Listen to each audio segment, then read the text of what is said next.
We are your home theater and AV questions answered. This is AVRant. Want your home theater or AV question answered by Tom and Rob? Send it to question@avrant.com. Welcome to another edition of AVRant. I'm Tom Andrew, and I'm here with Rob H. This is AVRant. It's your home theater and AV questions answered, and not this week, not next week, but the week after, the week of July the 22nd. Going to have a special guest co-host, Richard Gunther from Home On podcast, also the Entertainment 2.0 podcast. He is a DIY home automation expert. So if you have any questions about home automation, including integrating it with home theater or just home automation in general, please send your questions in. You've got a couple of weeks to send them in because I'm going to be here with Richard to talk about that subject for sure. So want to mention that right away so people don't miss it somewhere into our preamble here. Unless they immediately fast forward.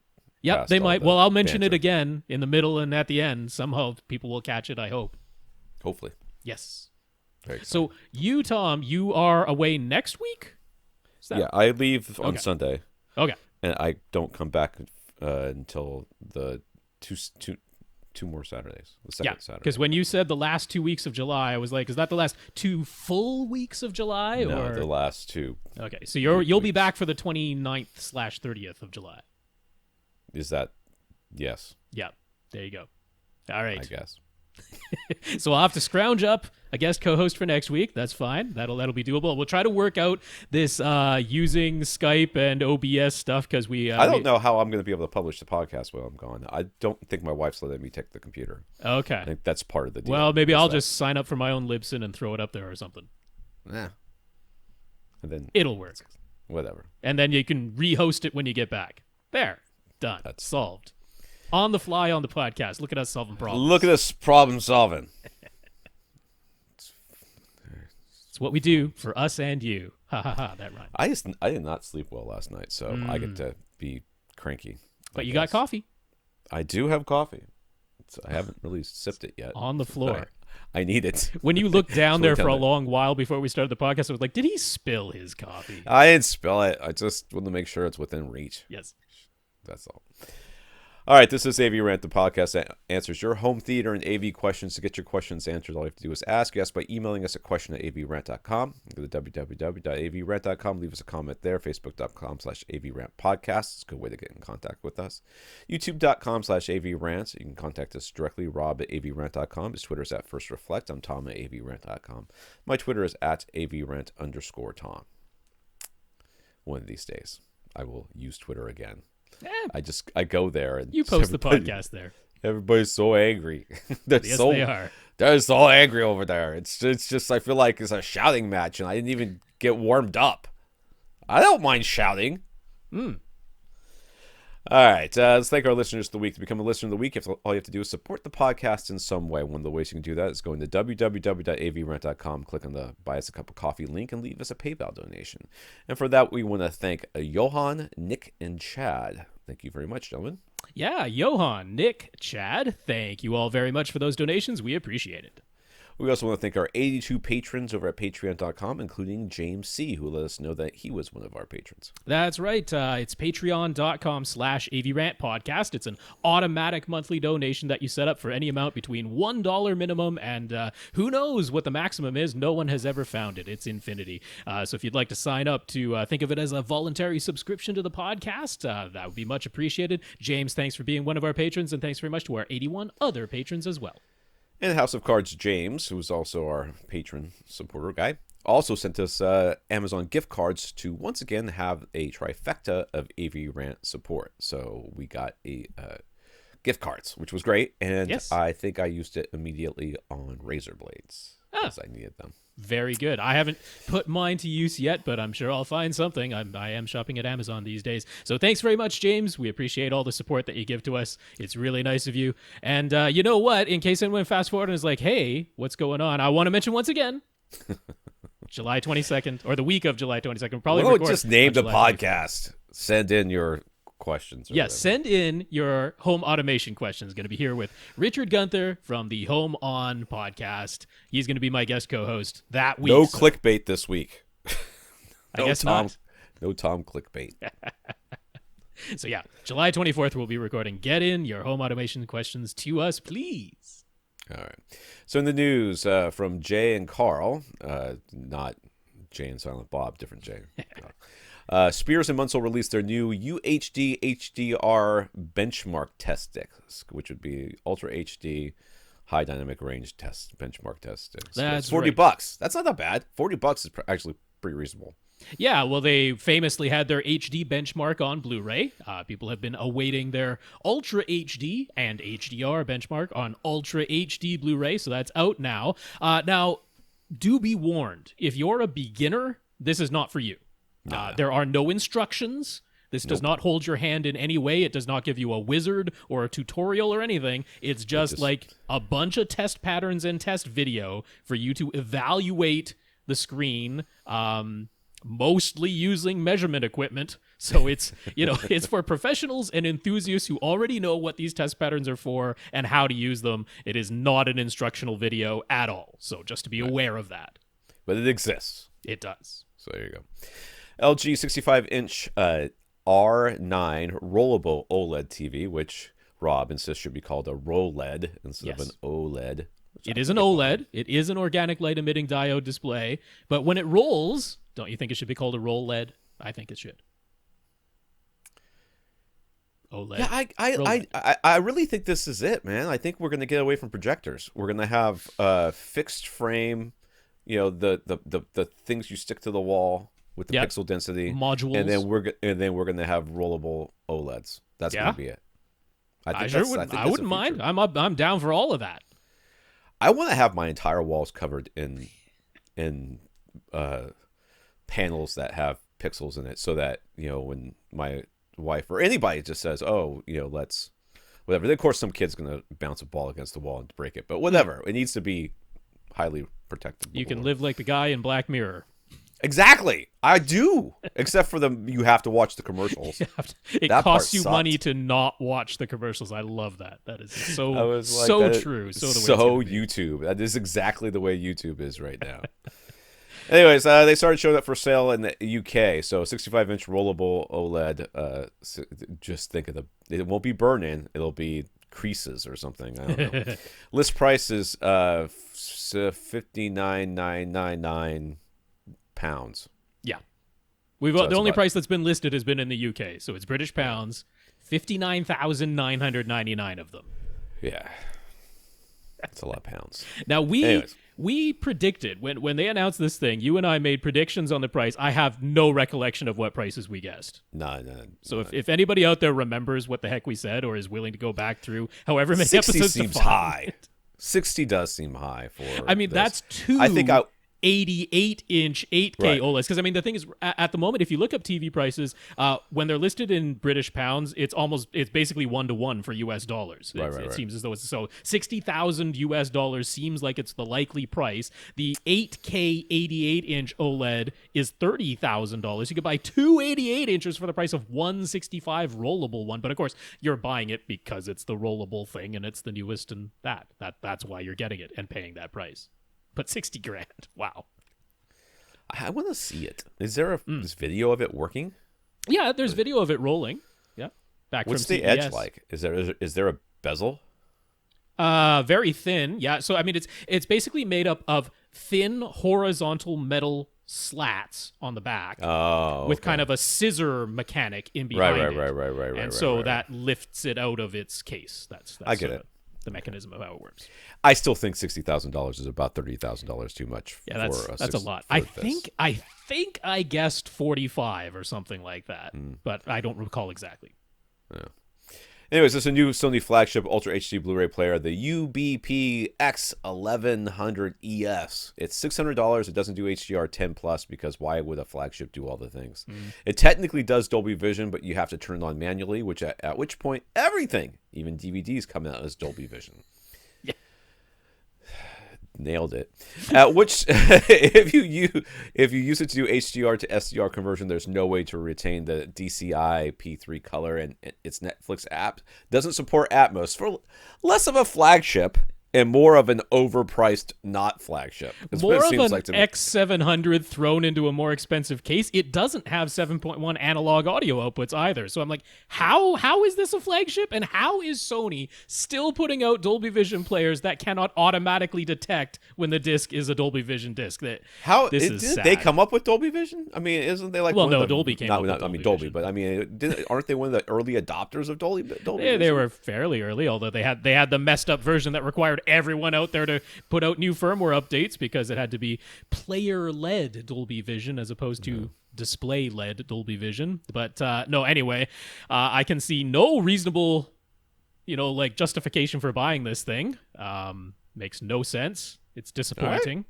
There you go. It looks like Panasonic is like the only reasonable Ultra HD Blu-ray player brand to buy at this point. And if you want the HDR optimizer, you have to go to the UB820 or the flagship UB9000.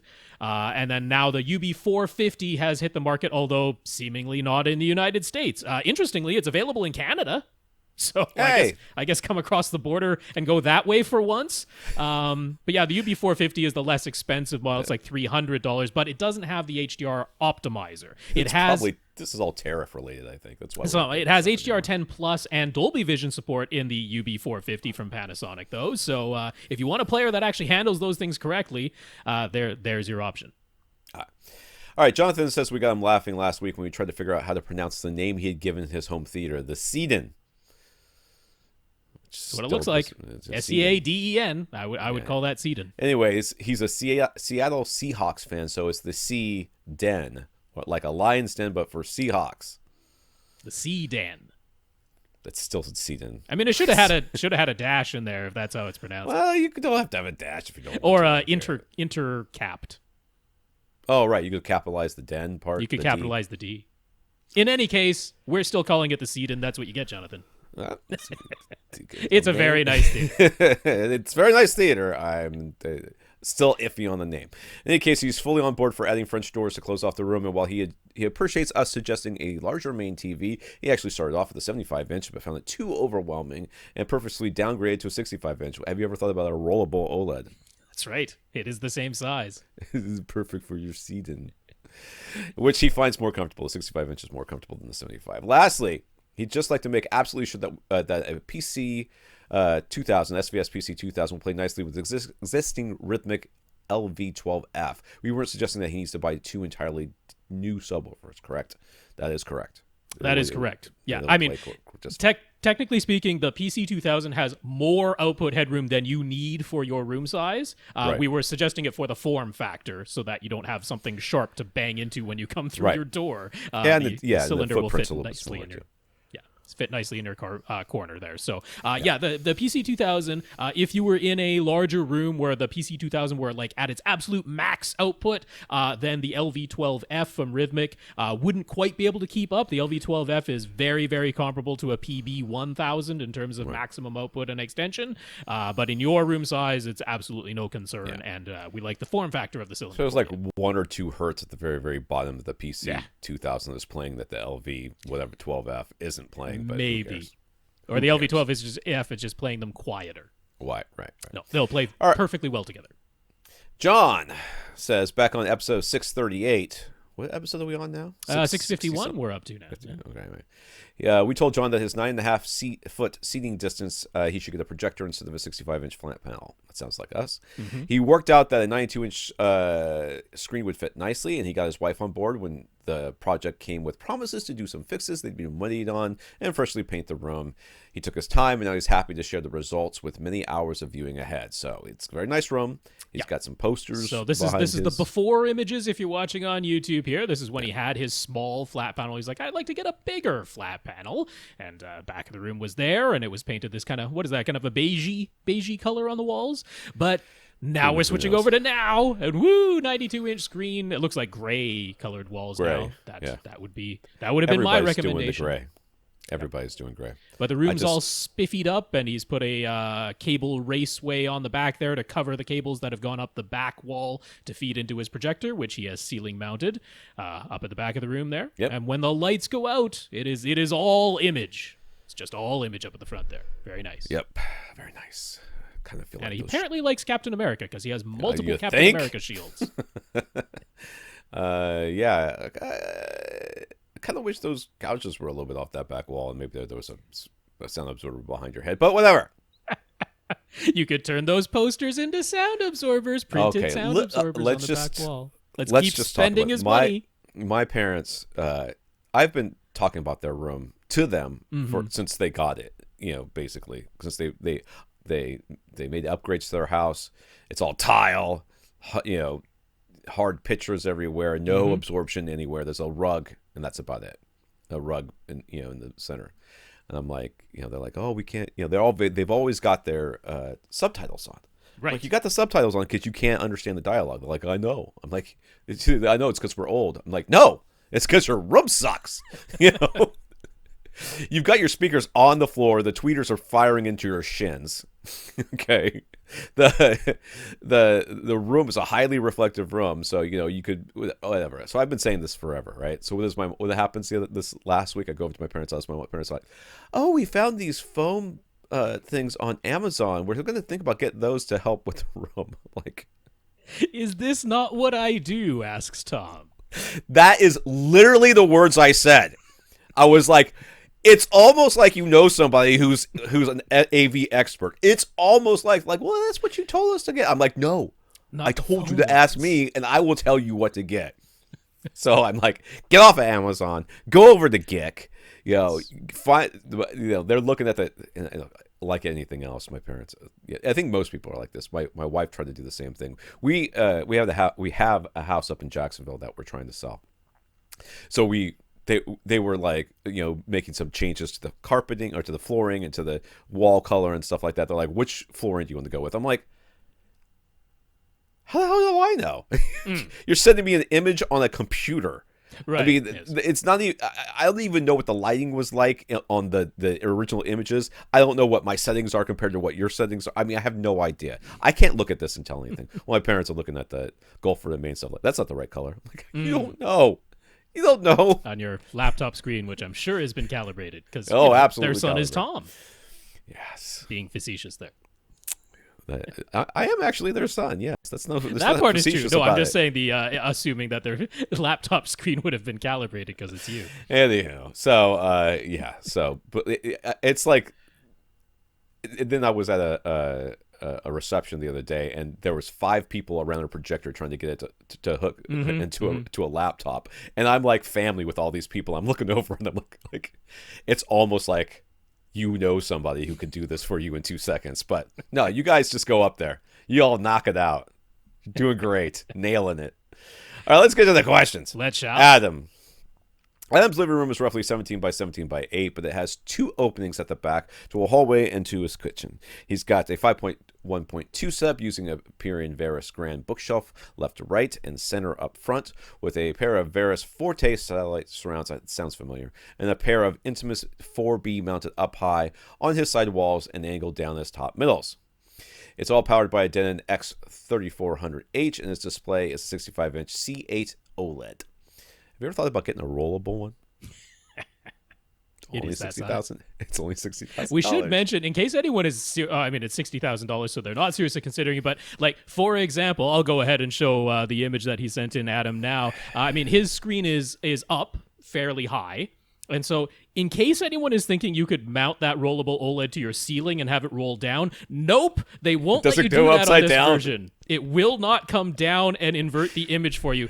Now, why they couldn't fix that in, say, a firmware update that just rotates the image 180 degrees, because multiple people asked them at CES if that's something you could do, but they're like, no, this is only designed to roll upward. So, there's probably more to it than just flip it. There's probably mechanical reasons why the rollable OLED doesn't roll down. Why? I mean, how that's not a firmware fix. Enough people ask them immediately that I am sure they must be working on that for the next iteration. But don't go spending your $60,000 today thinking that you can roll your OLED down from the ceiling.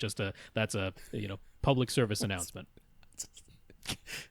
I'm gonna have an OLED and then another OLED that rolls down in front of the OLED. That's what I want. You'll get like a 55-inch OLED for your HD TV and then a 65-inch OLED that rolls down in front of it for your movies. Because that's enough of a size difference. There you go. You'll have to wait for the 48-inch so that it's enough of a size difference. All right, so the whole setup is shifted to the left of his room with one forward-facing couch and one sideways-facing couch on the left. He has several bookcases to the front and left side, and a credenza behind the seats. I don't know what a credenza is. And is like a shelf or something? I mean, like a credenza is often what you would put a TV on. It's like one of those low, shelving units, and then so it's not like floor to ceiling, right? It's and he's got a large table on the right with a single SVS PB-1000 sub underneath the table. It's labeled a dining room table. That's what it's labeled in his diagram. Yeah. So that's near the front right corner of his wall. So everything's to the left. Okay, yes. Everything's to the left. He's got, and it's all very tight. So there's not a ton of room here. But nice looking setup in his photo, though. Yeah, it is. It does. From what I can see, he only took a picture of the screen. Yes, it works.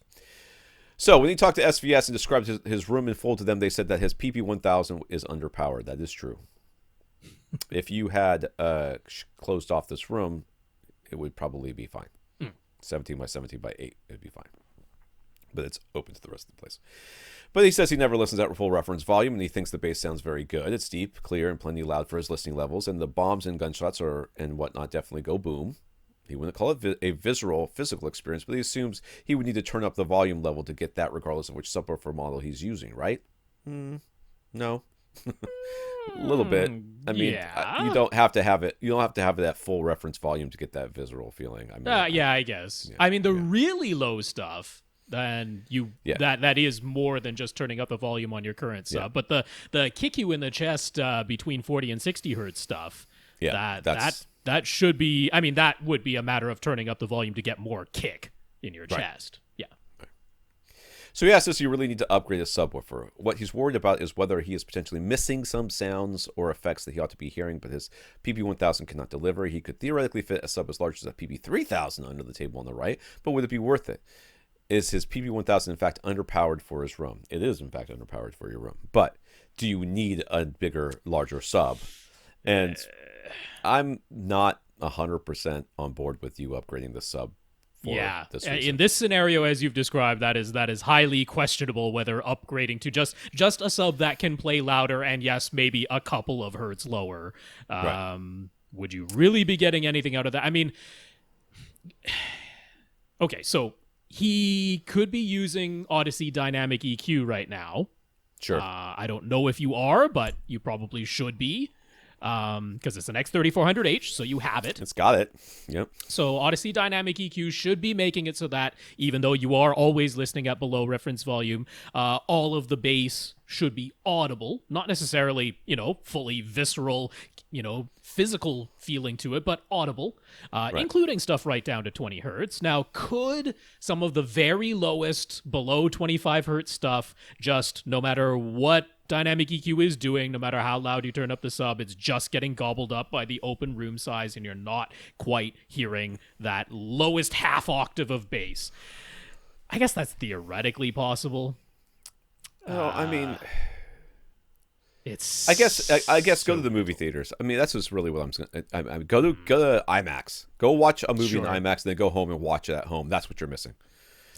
I mean, but I mean that is largely just a matter of sheer volume level. They've got, but in order to get all of that visceral effect that you're looking at for, you'd have to have the volume near that loud. I mean, we watched Bumblebee this week, which, by the way, fantastic movie. Oh, good. Holy crap. Why didn't they make that one to begin with? Oh, yeah, Michael Bay. Yes. All right. So, anyhow, great movie. My wife loved it. My kids immediately ran out of the room. My youngest 9-year-old ran out of the room, ran to his room, found some Transformers, and started playing with them. I'm like, this is how you sell toys. Yeah. You think that would sell toys if that's the reaction? Oh my god! great movie. Anyways, but it absolutely 100% shook this couch in here. And I mean, that wasn't at a full reference volume, but that was, loud. Yeah, I mean, I think the way we have to say this is that if you're never listening at reference volume, then no matter what sub you have, you're technically missing a little bit of something. Right? I mean, there's no way around that. There's just certain sounds that have been requested at a certain level that you are not ever playing them back at that level. But would you be hearing, if not hearing all the bass you're supposed to hear? And I mean, essentially, yes, right? Could there possibly be maybe like 20, 21, 22 hertz that's not quite perceptible? I don't want to put him into that frame of mind. We don't know. You know what I we mean? don't know. He is almost certainly missing some bass in this room simply because the room itself, he's got a single sub non-optimally placed underneath a table. The room's going to have some sort of dip someplace in there that he's missing out at. Taking a different sub and putting it in the exact same spot, clear that up? Nope. Most certainly not.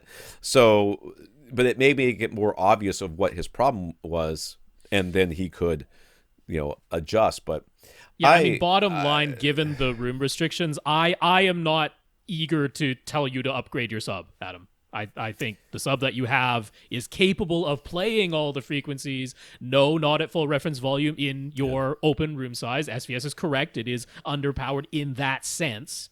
Whenever somebody says that they don't listen to full reference volume, I'm a little hesitant to believe them. In this case, I am taking them at their word. But a lot of times, I think people are like, "Oh, I never get it up past -10." I'm like, well, -10 most of the cases is basically full reference volume. For it's the not really true, but well, I mean, depending on the mix on sometimes they mix those things so hot that you're. These days they're usually mixing under. These days at full reference volume, it's usually 75 average. So so I don't know. So in this case, I'm taking. Neither of us is like totally telling you that you should upgrade your sub. I mean, if you got money burning a hole in your pocket, okay, but neither of us is like, you should. I'll put it this way: I don't think you're going to notice a difference. I think if you put a PC-4000 down there, or PB-4000 down there, you would not really notice a difference. So he says he isn't sure his top middle speakers are really doing very much. As mentioned, they are Intimus 4B and a very small bookshelf speakers mounted up high on the side walls and actually a little bit in front of his primary seat. With upgrading receivers so that he can have 4 overhead speakers make a big difference. No. I wouldn't call it big. It would make a difference. I wouldn't call it big. If the problem is the size of the speakers and the placement, changing the size of the speaker and the placement would be cheaper than buying a new.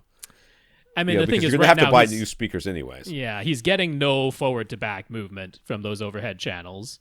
So I mean that would be the thing. But I mean we're talking about a new receiver and a new pair of speakers, and most likely moving the speakers he already has so that they're properly in front or behind of his seat, and then adding that other additional pair of speakers in the opposite location wherever he moves these current ones. So I mean, that's a significant amount. Although if you were like, I do have this money, I was thinking it either goes toward an upgraded sub or a new AV receiver. I mean, in this instance, I could probably get more on board with the new AV receiver and having 4 overhead speakers. That's just me. Tom doesn't look super keen on that. I just saved the money for something else. Just get a car or something else. Yeah, but I think you would get more difference out of having 4 overheads properly positioned in front and behind than you would out of a subwoofer upgrade, Adam. If that's the scenario. Yeah, I suppose. So do we have any general comments or thoughts about his setup to further improve it? I mean, I've only got one picture to go on here. Right. It's very tight. And the diagram. It's hard to see where your speakers are placed, your front, left, and right speakers. It looks like they're right at the front of your... Well, the front, left, and right are, directly to the sides of his screen on top of the TV stand. I'm sorry, how far forward they are on that TV stand. It looks like they're right at the edge, which is where they should be. So that would be the first thing I would look at. And the center is definitely in front of, proud of that that TV stand. So all of that looks good. It does look like it's angled up a little bit, so that's good. there too. There's It's an on some ottoman we know isolation about. feet. Now, I would put some isolation foam or something underneath your front left and right speakers too. They look like they're sitting directly on the top of that table, whereas your center clearly has some little foamies under it. So a few little more foamies or some mouse pads under your front left and right speakers. I would do that. That's cheap and easy. I mean, you got diffusion because you got bookcases all over the place. So I was going to say. You got a rug, so that's already good. Doesn't really seem like he's got a whole lot of places that he can put absorption if he really wanted to. So there's no convenient place to put a second sub in here, and it's a wide open configuration, so that'd be tricky. Anyway, yeah. I think you're all right. Yeah. It's fine. Save your money. You're doing good. Josh has an AV gear closet. He's got a Denon X4500H receiver for his upstairs system and a second AV receiver for his downstairs system. He also has many other components: a cable modem, a router, or router, I guess, if you're Rob. 3 game systems, a TiVo Bolt Mini, a monolith amp, Dayton distribution amp, and a media PC. They're all rack mounted and all in the same electrical circuit. A while back, there was a bad thunderstorm in this area, but the only thing that got fried in his whole equipment closet was the Denon X4500W receiver he was using to power his downstairs system. He was only guessing, but he figured the surge got in through the coax TV cable. It's a likely source. At the time, the coax was plugged directly into his TiVo Bolt, which was then plugged into his receiver via HDMI. And since it was the HDMI board on his X4200W that got fried and nothing else, he figured that must have been the electrical path. Not necessarily, but probably. So you got a Furman PST-8D power conditioner, which offers a protected coax splitter. Now his cable TV coax wire plugs into the Furman power conditioner. The Furman then feeds the coax to his cable modem and his TiVo Bolt. And to further isolate the coax from his AV receiver, he uses a fiber optic HDMI cable to connect his TiVo Bolt to the AV receiver that replaced his fried X4200W, the X3400H. It's a lot of numbers and stuff. It is. But anyways, in the end, he had another bad thunderstorm recently, and now his brand new X3400H fried. Nothing else. Yeah. So he did plug the 3400H into the same Furman power conditioner as the coax cable TV cable. So was that the problem? No. It just seems so odd that nothing else is getting fried, only the downstairs AV receiver. If the surge is coming in via the cable TV coax and the Furman power conditioner wasn't enough to stop it, then why didn't his cable modem or his TiVo Bolt fry? And he was correct to think that the fiber optic HDMI cable ought to electrically isolate his TiVo Bolt from the AV receiver. Anything we can suggest to help? Well, are you okay, so there is other gear that is not in this closet that is plugged into gear that is in this closet. I'm not. I mean, it sounds like everything is in this closet. I mean, the displays aren't. The displays subwoofers are aren't. not. The displays aren't. You know, yeah. So I mean, nothing is frying except for this AV receiver. It's the only thing that has fried twice now. Right. And the first time it wasn't plugged into the Furman. The second time it was. Right. So why is it only that AV receiver? If it was something up, I'm like, if somehow the surge was getting in through the TV that's connected to that AV receiver, right. Why isn't the TV frying? Only the AV receiver is. I don't know. I mean, this stuff is difficult to track. This stuff is so not only is it super difficult, but a lot of times the correlation does not equal causation thing has to show up. Like this AV receiver has been fried 3 times. Yeah, okay. So there is something going on that's making it more susceptible. Maybe it's sitting on top of a big metal rack, or connected to something that's somehow drawing the current to it, through something else. And whatever the other gear is, being protected. Maybe that outlet is not as grounded as you think it is. I mean, who knows? It could be. It is odd when nothing else is frying. I know. But. Yeah, I mean, HDMI boards are notoriously more susceptible to even a small surge than almost anything else, so that part isn't super surprising. I do want to answer the fiber optic HDMI cable thing, because if it's a fiber optic HDMI cable that says it supports the audio return channel, then it does have a piece of copper in it. Copper in there, yeah.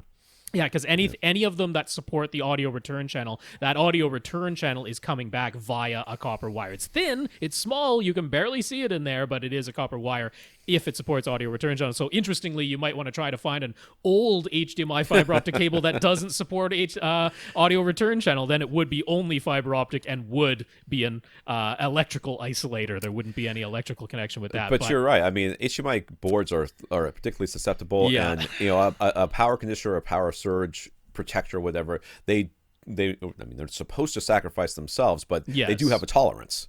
Yeah. And that tolerance for surge can be maybe just high enough that these boards on this particular lower end receivers issues. I wish when he had made the change and added this firmament that he hadn't plugged both the coax cable and the AV receiver into the firmament, because I mean, you said no, that's not the problem, but I'm like, those were the only two things plugged into the firmament. So if that those aren't the only two things. I think he's got everything plugged into. No, because he had a power conditioner before for everything else. But since he got the firmament, he plugged the firmament into the outlet that the AV receiver used to plug into. So that's why he plugged the new AV receiver into the firmament, because it took up that last outlet, plugging the firmament into it. But I mean, nothing else got fried. But it's just the fact that if the surge is coming in through the coax cable TV, then it went through the coax cable into the firmament. The only other thing plugged into the firmament is the Denon, and the Denon is the thing that fried. So I'm like, could that be the thing? I don't know. Again, it's very tough to diagnose, but I mean, the only thing I could suggest to you is that if you're suspecting it's the coax that it's coming through, they have these inexpensive just coax lightning isolators. I'd get one that's properly rated for a cable TV signal and not just an over-the-air antenna. It shouldn't make much difference, but who cares? Get the one that is. It's like $20. You can grab it on Amazon. Now, this thing, you are not only supposed to put this in line, so you have the outlet for your cable TV. A very short little coax cable would feed this isolator, and then the isolator would go on and feed the rest of your system. And of course, it's meant to sacrifice itself in the event of a lightning strike. But you are also supposed to attach the grounding screw that is there to like a solid, like 10 gauge copper wire that you ground. So if you're close to your electrical panel or something else, you would ground this thing directly. The idea being that lightning strike comes in, it sacrifices itself and has a path to ground for that strike to go through. I mean, that's the only thing that kind of barely any loss pops out at me, is that maybe this, if he's using the same outlet that he was using for the AV receiver before, maybe that particular outlet. Yeah, I know. Electricity's hard, man. Oh, yeah. And I mean, what are you going to do? Create false lightning strikes until you track it down? I mean, the only other thing I could tell you to do, it wouldn't be something we would be able to advise you about, would be to get in touch with SurgeX. Because this is all they do, is deal with high power surges and stuff like that, lightning strikes. That's what SurgeX is for. That's why you would potentially pay the extra money that SurgeX charges. Not that I consider them overpriced, but they're more expensive than like what you might get from APC or something. But the type of power protection that they provide, this is what they deal with. So hit them up, see what they have to say, or try one of these self-sacrificing little coax isolators. All right, Stefan. I guess he's in Barbados. And he also called our AVRant line, which was nice. He found it. He must have come to the website, called our offline rant line. Do you still remember that number off heart? You used to say it when it was Dina. Offline rant line 97997 something. Nope, the muscle memory has worn off. It's gone. You gave me the first three numbers. I might be able to get it, but that doesn't matter. All right. Is there any reason to pay more for the Epson 6050 UB over the 5050 UB? He knows that 6050 UB claims slightly higher dynamic contrast, 1.2 million to 1 versus 1 million to 1. That's what they claim. But is that a genuinely noticeable difference? No, it is not. Mean, I wouldn't think so. No. But there may be other features that are... I mean, inside, they're identical. The 6050 UB is sold through the professional channels, right? So it's sold through custom integrators and sold through installers. It's got the black case. It's got the black outer casing. So if you just have to have a black outer case instead of a white outer case, which is what the 5050 UB has, well, maybe that's enough reason to pay almost $1,000 more. But mainly the 6050 UB, it has a longer warranty. It's Epson's overnight replacement warranty. So it is an upgraded warranty, longer and upgraded warranty. It comes with a replacement lamp and a free ceiling mount. So those things are included in the price of the 6050 UB. So it's not like you're getting nothing for your extra money. But in terms of picture performance, nope, no reason there. They're the same inside. So he already has two SVS SB-2000 sealed subwoofers, but he'd like to add two more. He was thinking of adding a pair of SB-3000s, thinking they would provide an upgrade, but a pair of HSU ULS-15 MK2s would cost less. So which new pair do we think he should get? I don't just get two more SB-3000s. I mean, 2000s.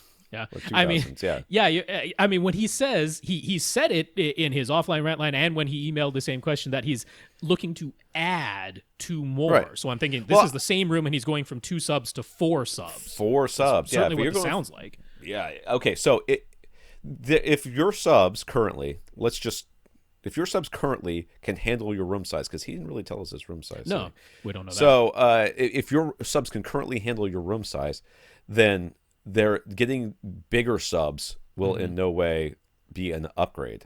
I mean, they will. I mean, they'll have more headroom that you never use, and they may play a hertz or 2 lower, maybe, but who cares? It's not in the range of what you're talking about. We're not going from 35 to 30. We're going from 18 to 17. Now, if this is or even if it is a rectangular room, but let's say it's a non-rectangular room and he's trying to get even better uniformity than what 2 subs can provide, and he's thinking going from 2 subs to 4 subs, although when he's talking about going to a higher output model, that doesn't strike me as the type of upgrade it sounds like he's looking for. You know, I'm just intuiting that, I'm inferring that. But when someone says, not only do I want to add 2 more subs, I want them to be bigger, more powerful subs, and I'm considering that an upgrade, I'm like, I don't think uniformity is the only thing he's going for, because that would just be getting 2 more SB-2000s. That would get you the uniformity part of things.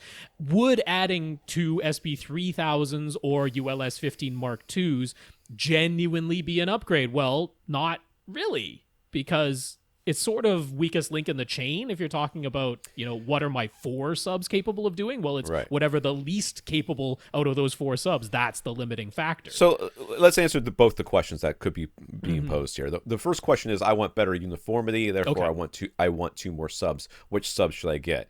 You should get the subs that perform the same as the subs that you have currently in your room. Unless you really have reached the output limits of the subs you have, and you're like, I genuinely need more output. Well, then you'd be getting 2 larger ones, but you'd be replacing the ones you have. That's right. So if you are looking to upgrade your sub performance because your current subs are not good enough, then you would be taking the subs you currently have, you would sell them, and you would buy 2 bigger subs and go with that. Which in theory, if you really want to buy 2 more subs and you want to keep the subs that you have and you want more output, and that's your problem, you get 2 more subs of the exact same sub and you stack them on top of the subs you currently have. Right. That will give you 6 dB more output. Yes, that is true.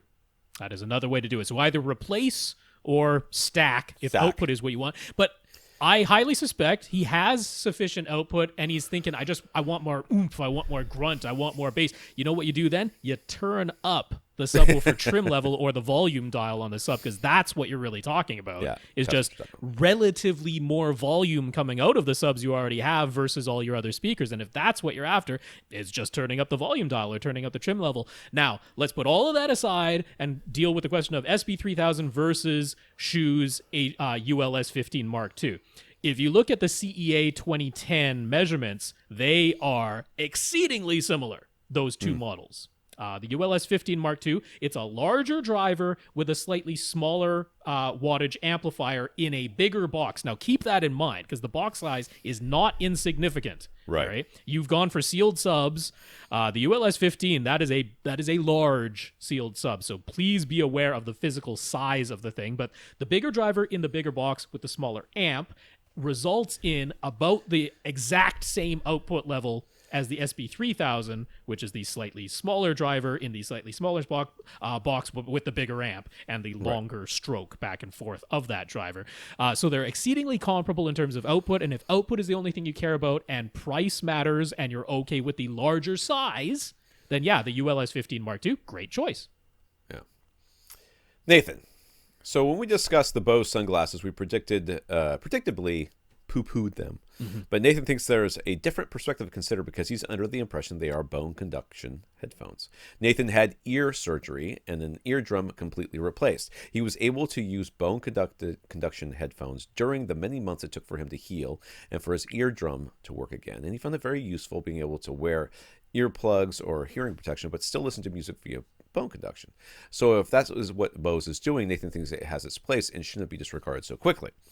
It's not bone conduction, though. Except it's not bone conduction. That's the fly in the ointment of that argument. No, these bone sunglasses in no way use bone conduction. That was asked directly by some of the people who reviewed it, and nope, it's just little speakers in the frame. Little speakers that are supposed to be beaming it into your ear so that you hear it, but other people don't. I mean, very similar to the Oculus Quest VR headset that I have. It just has two very How is little that, speakers. by the way? I love that thing.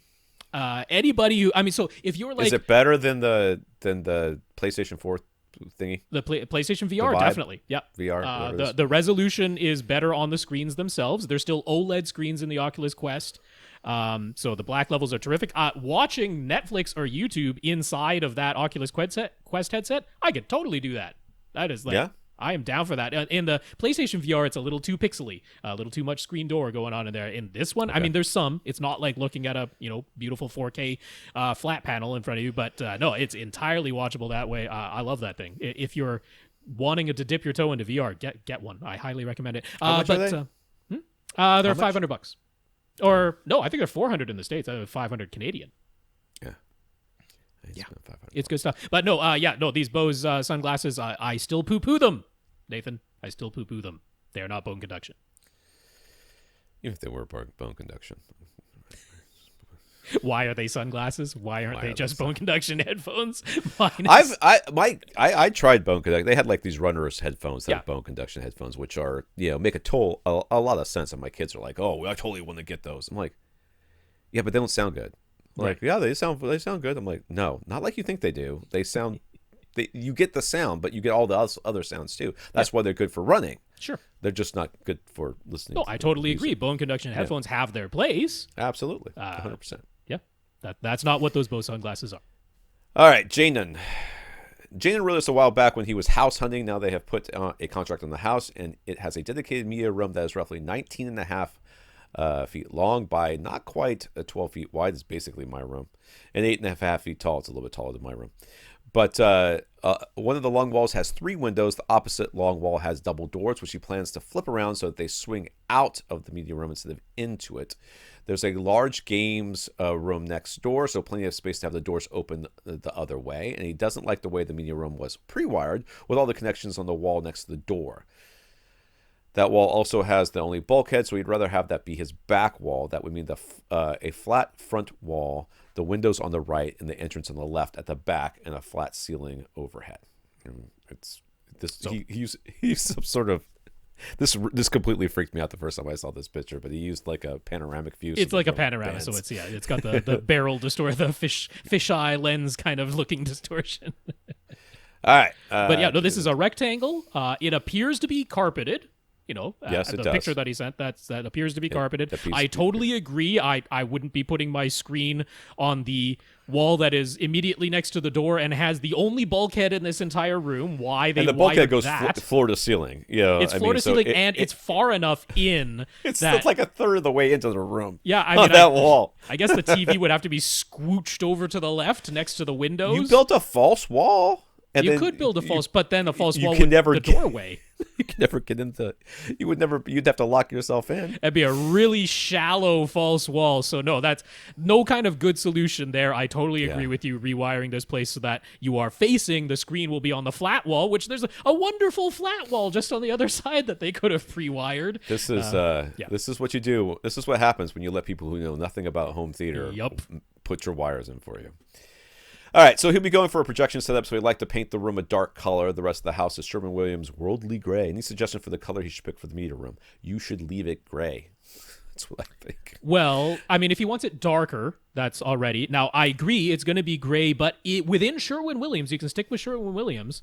They have a whole family of colors. It's the 7000 series of colors. The one you can look up if you're just typing it in is gray screen. Now, why that family of gray in particular? Because it is the most neutral gray that Sherwin-Williams offers. In fact, there were people on AVS who tested out like every paint in the world, and they're like, this is the most neutral gray that you can just buy from a consumer brand. So it's the gray screen. Just look that up. It's the 7000 family. Now, you can, of course, get the darker shades of it. I went with the one they call software for my home theater, which is sort of in the middle. You'll probably want to go one shade darker than the software. It sounds like he wants to go quite dark with this. And so, there's one shade darker than the software, which is called web gray. And I'm going to say, save your money, leave the walls leave the it as color is? they are, and buy yourself some blackout curtains, and you will never see the walls in this place. That's what I'm going to say. And I'm going to say that to every single question about paint. Okay. that, coming up. So, the second question is, should his front wall, where his screen goes, be pure black? How important is that? It is zero important. I think.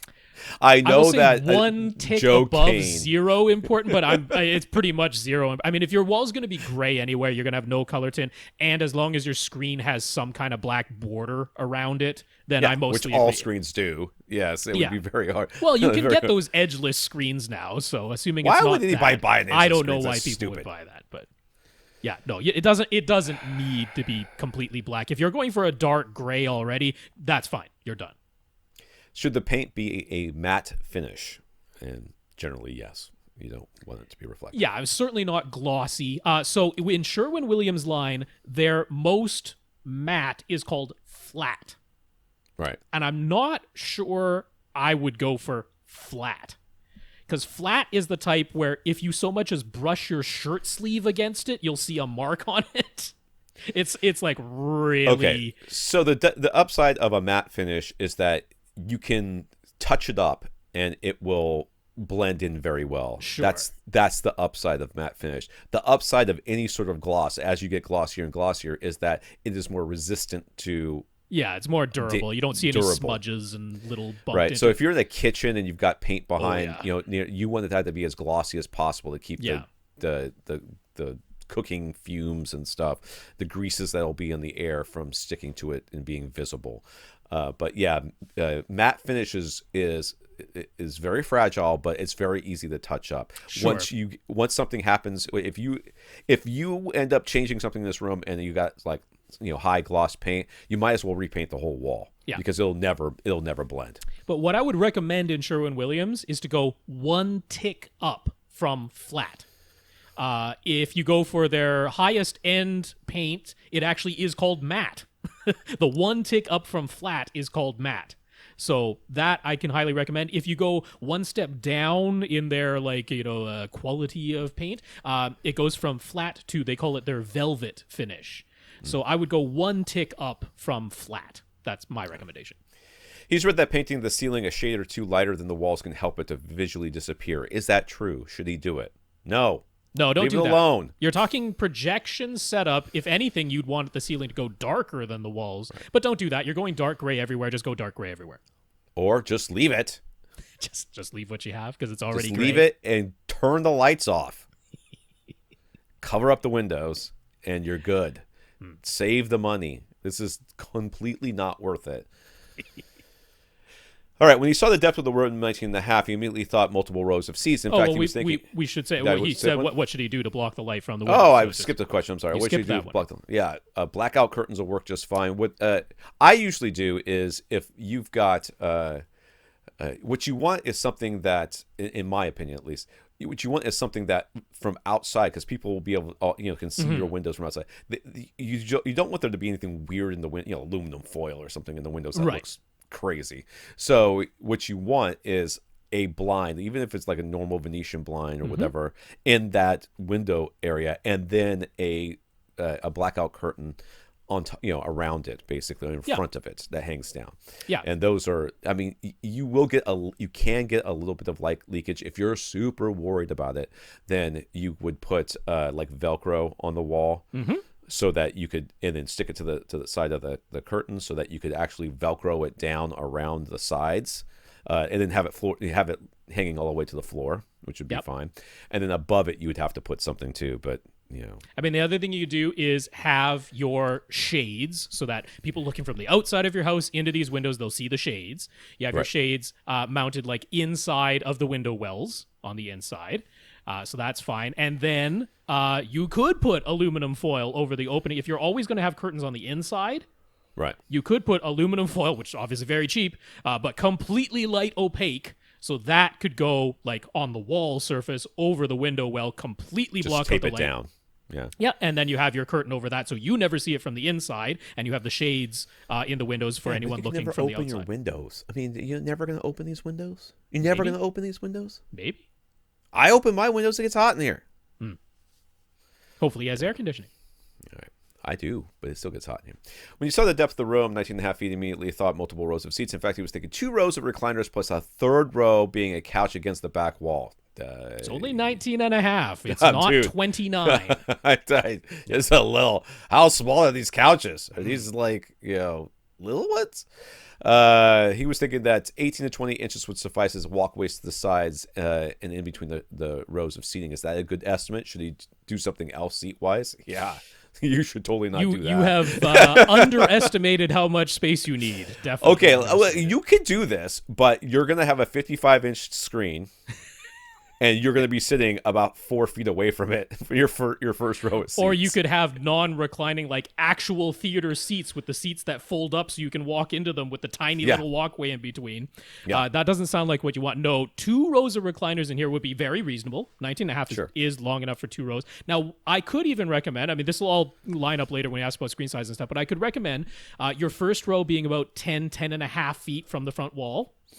Okay. There's your first row. Now, with recliners, you want the second row to be a minimum of 5.5 feet behind that first row. So like we're talking the back of the first row to the back of the second row should be a minimum of 5.5 feet. 6 feet is comfortable. 5.5 is like the minimum. So you could do that. That has put you now at, let's say, 16 feet from the back of the back row to the back wall. That does still leave you 3.5 feet to that physical back wall. Now, how many times are you actually going to have more people over than 2 rows of recliners will fit? If you run into that scenario, I say you get some high bar stools that you could put at the back or some beanbag chairs you could put in front at the front. But I would not permanently install 3 rows in here. No way, no how. I would permanently install the 2 rows of recliners that you want, and you have 3.5 feet at the back of the room, or about where you could put some high bar stools if you need them, or beanbags at the front. That's what I would suggest. So if he's going to have at least 2 rows of recliners, he should have a riser for the back row, right? What's the best way to install that riser? And if he wants a third row of seating against the back wall, should that have an additional riser? Well, no. You're not having it. You can't have a third row. You can have one row in here if you need that, the high bar stools. I should also mention, he asked about walkways. Walkways should be at least 2 feet wide. That is squishy. 2.5 feet is okay. 3 feet is very comfortable. 18 inches is not enough. 20 inches also not enough. Yeah. 24 inches minimum for a walkway. I mean, you're knocking your knees against stuff when you 24 inches. Or walking really sideways. Yeah. Okay, so do you have to have a riser? No, you don't. I mean, you don't have to. You don't have to. It's nicer. It depends on what kind of recliner. If you get 2 different types of recliners, one's that are higher, one that's lower.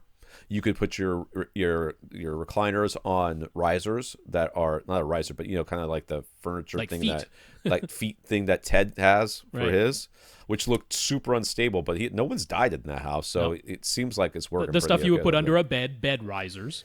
Yeah, you could use that. You could do that. You could use you could use. But that means you have to hop well. up into the seat.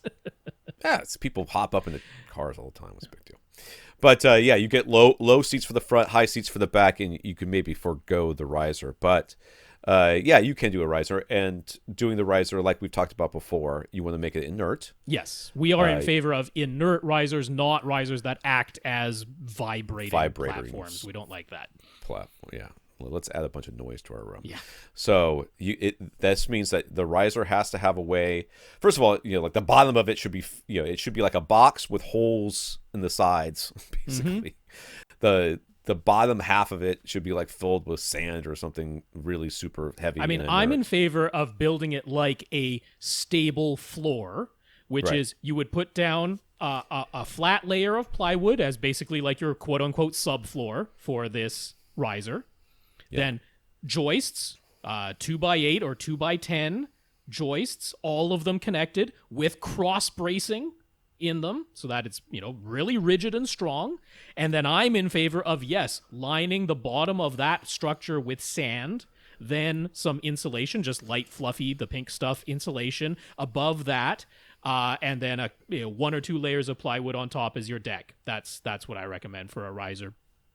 Yeah. And I mean, that doesn't have to be actually secured to your existing floor. It can sit on top of it. With the sand in it, it'll be plenty inert. Yeah. There just has to be holes in the sides too, so that in whatever, the way that you cover it has to allow air. Air to go through should so allow. that insulation is actually doing something as a base Right. trap. Yeah. Right. What screen size should you go for? Well, generally speaking, and we've talked about this many times before, it kind of depends on what your preferences are. We just had somebody who said that he went from 75 to 65, even though we thought he should go bigger than 75. But keep in mind, his room is not quite 12 feet wide, so we can't Right. go insane here. You can't go nuts. So you'll need to decide, to a certain extent, what you prefer as far as your field of vision. And you can do this by counting tiles on the ceiling at the movie theater. How many tiles forward is it from you to the screen? How many tiles from screen, wide is the screen? And then that's your ratio. So if you take Rob's suggestion that you're sitting, what you said, about 10 feet from I the said screen? 10 to 10 and a half feet from the screen, which for me, I would like a 120-inch diagonal screen at that point. That's the size I'd recommend for you. Sounds That's about also wide enough that it's taking up a really good portion of that front wall, but you have 1.5 feet to each side of it to still put your left and right speakers. Right. Now, alternatively, you could build a false wall or have a screen that's it's forward, but then you would make the screen size smaller because it's closer to you. Yeah. Or you'd end up moving the seats a bit back, and now you really can't have 3 rows of seats for sure. And in this room, I'm not in favor of a false wall. I don't think it's necessary or I don't think it's necessary, but he may want it. I mean, this is a medium room. This is sort of his thing. I go 120 in. That's the size I'd go for. So he cares a lot about black levels and low input lag for gaming. He assumes we're going to recommend the Epson 5050 with the silver ticket screen. Would anything else be so worthwhile that you should save up for something more expensive? I mean, do you want a JVC? Yeah. Those JVCs are the ones that are more expensive and that are better. That'd be the next step up. I mean, in your case, I am saying no false walls, so there's no reason to go above a silver ticket screen. Fantastic performer. Get a fixed frame. Boom, you're done on that front. Yeah, not even a couple $100 for that screen. So, I mean, it's cheap too. Yeah. So, I mean, the 5050 UB, I will 100% recommend to you. Yes, you're right on that prediction. I mean, it would be a JVC would be the next step. It's, I mean, the lowest price one now is $6,000. That's a huge gap from $2,700 to $6,000. More than double the price. So enjoy that 50-50. Yeah. All right, there's no closet in this media room, and he's thinking if he put the gear in the games room next door, that might keep down the heat a bit in the media room. So would it be a good idea, since he's going to rewire the media room anyway, to run all the wires to the games room next door? You could. Yes. See no reason not to do it. I'm in favor of that. On the other side of the wall from the front left of your wall there, so that you just basically poke a hole straight through and run all those speaker wire and everything else. I mean, it'd be super easy. Yeah. So that sounds like a good idea to me. And then, any wires that you have exposed could be exposed in the games room, which is by definition probably going to be a mess anyways. And, you can hide them that way. So, yeah. What's a reasonably priced remote that will work well if all of his gear is in the room next door? Let me see. It rhymes with Harmony. Yeah, you'd want a Harmony hub-based system. The hub requires no line of sight, and the hub is what controls everything and has extenders so that even if you have some piece of equipment inside your theater room that you want to control, you can run one of the extenders. Right. From it would the be hub. super easy. Now, you can get just the hub by itself and then just use the smartphone app. That is one way to do it. I would recommend to you the Harmony Companion. The Harmony Companion comes with the hub. It has just hard buttons. It has no screen on it. So what's nice, though, is you can use the combination of the Harmony Companion all hard button remote with the app on your smartphone. If and when you ever need some commands that aren't programmed into the all hard button remote, you can still pull them up on the screen on your smartphone. So that's a really nice way to do it. If you want one that has the screen, then you have to go all the way up to the Elite. That's a $350 remote. I don't know if you consider that reasonably priced, but I would go with the combo of the Companion that comes with the hub and then the smartphone app. Anything else to consider if all the gear is going to be in another room? I think Conduit. if gaming, well, yeah, conduit, but I think gaming is going to be something he's going to want to consider too. It should not have a problem going through just to just to the other room next door. Just to the other room, as long as it's. I don't think you'll have a problem. I would test it. I would go as far away from where you're planning on putting your gaming system as you can, and then try to, control it with your remote controls, just to make sure that you're not having any dropouts. Yeah, that would be the only thing I would worry about, because there's no real way to extender that through. Yeah. So, but definitely all the wires that are going from the media room to the game room just have conduit. That way, if you ever need to pull new wire through, it's so much easier. Now, this shouldn't be longer than a 50-foot HDMI run. I can't imagine that. So. No. Active cable, I'd go ahead and get an active cable. I mean, if you're under 25 feet, even a passive HDMI cable should be fine, but it's probably going to be long enough. I imagine the projector will be ceiling mounted. Go ahead and get an active cable. In fact, I mean, I would splurge and get the Blue Jeans one, because it's going to work. Right. It's going to work. That's true. So we asked you to go with 5.2.4 or 7.2.4.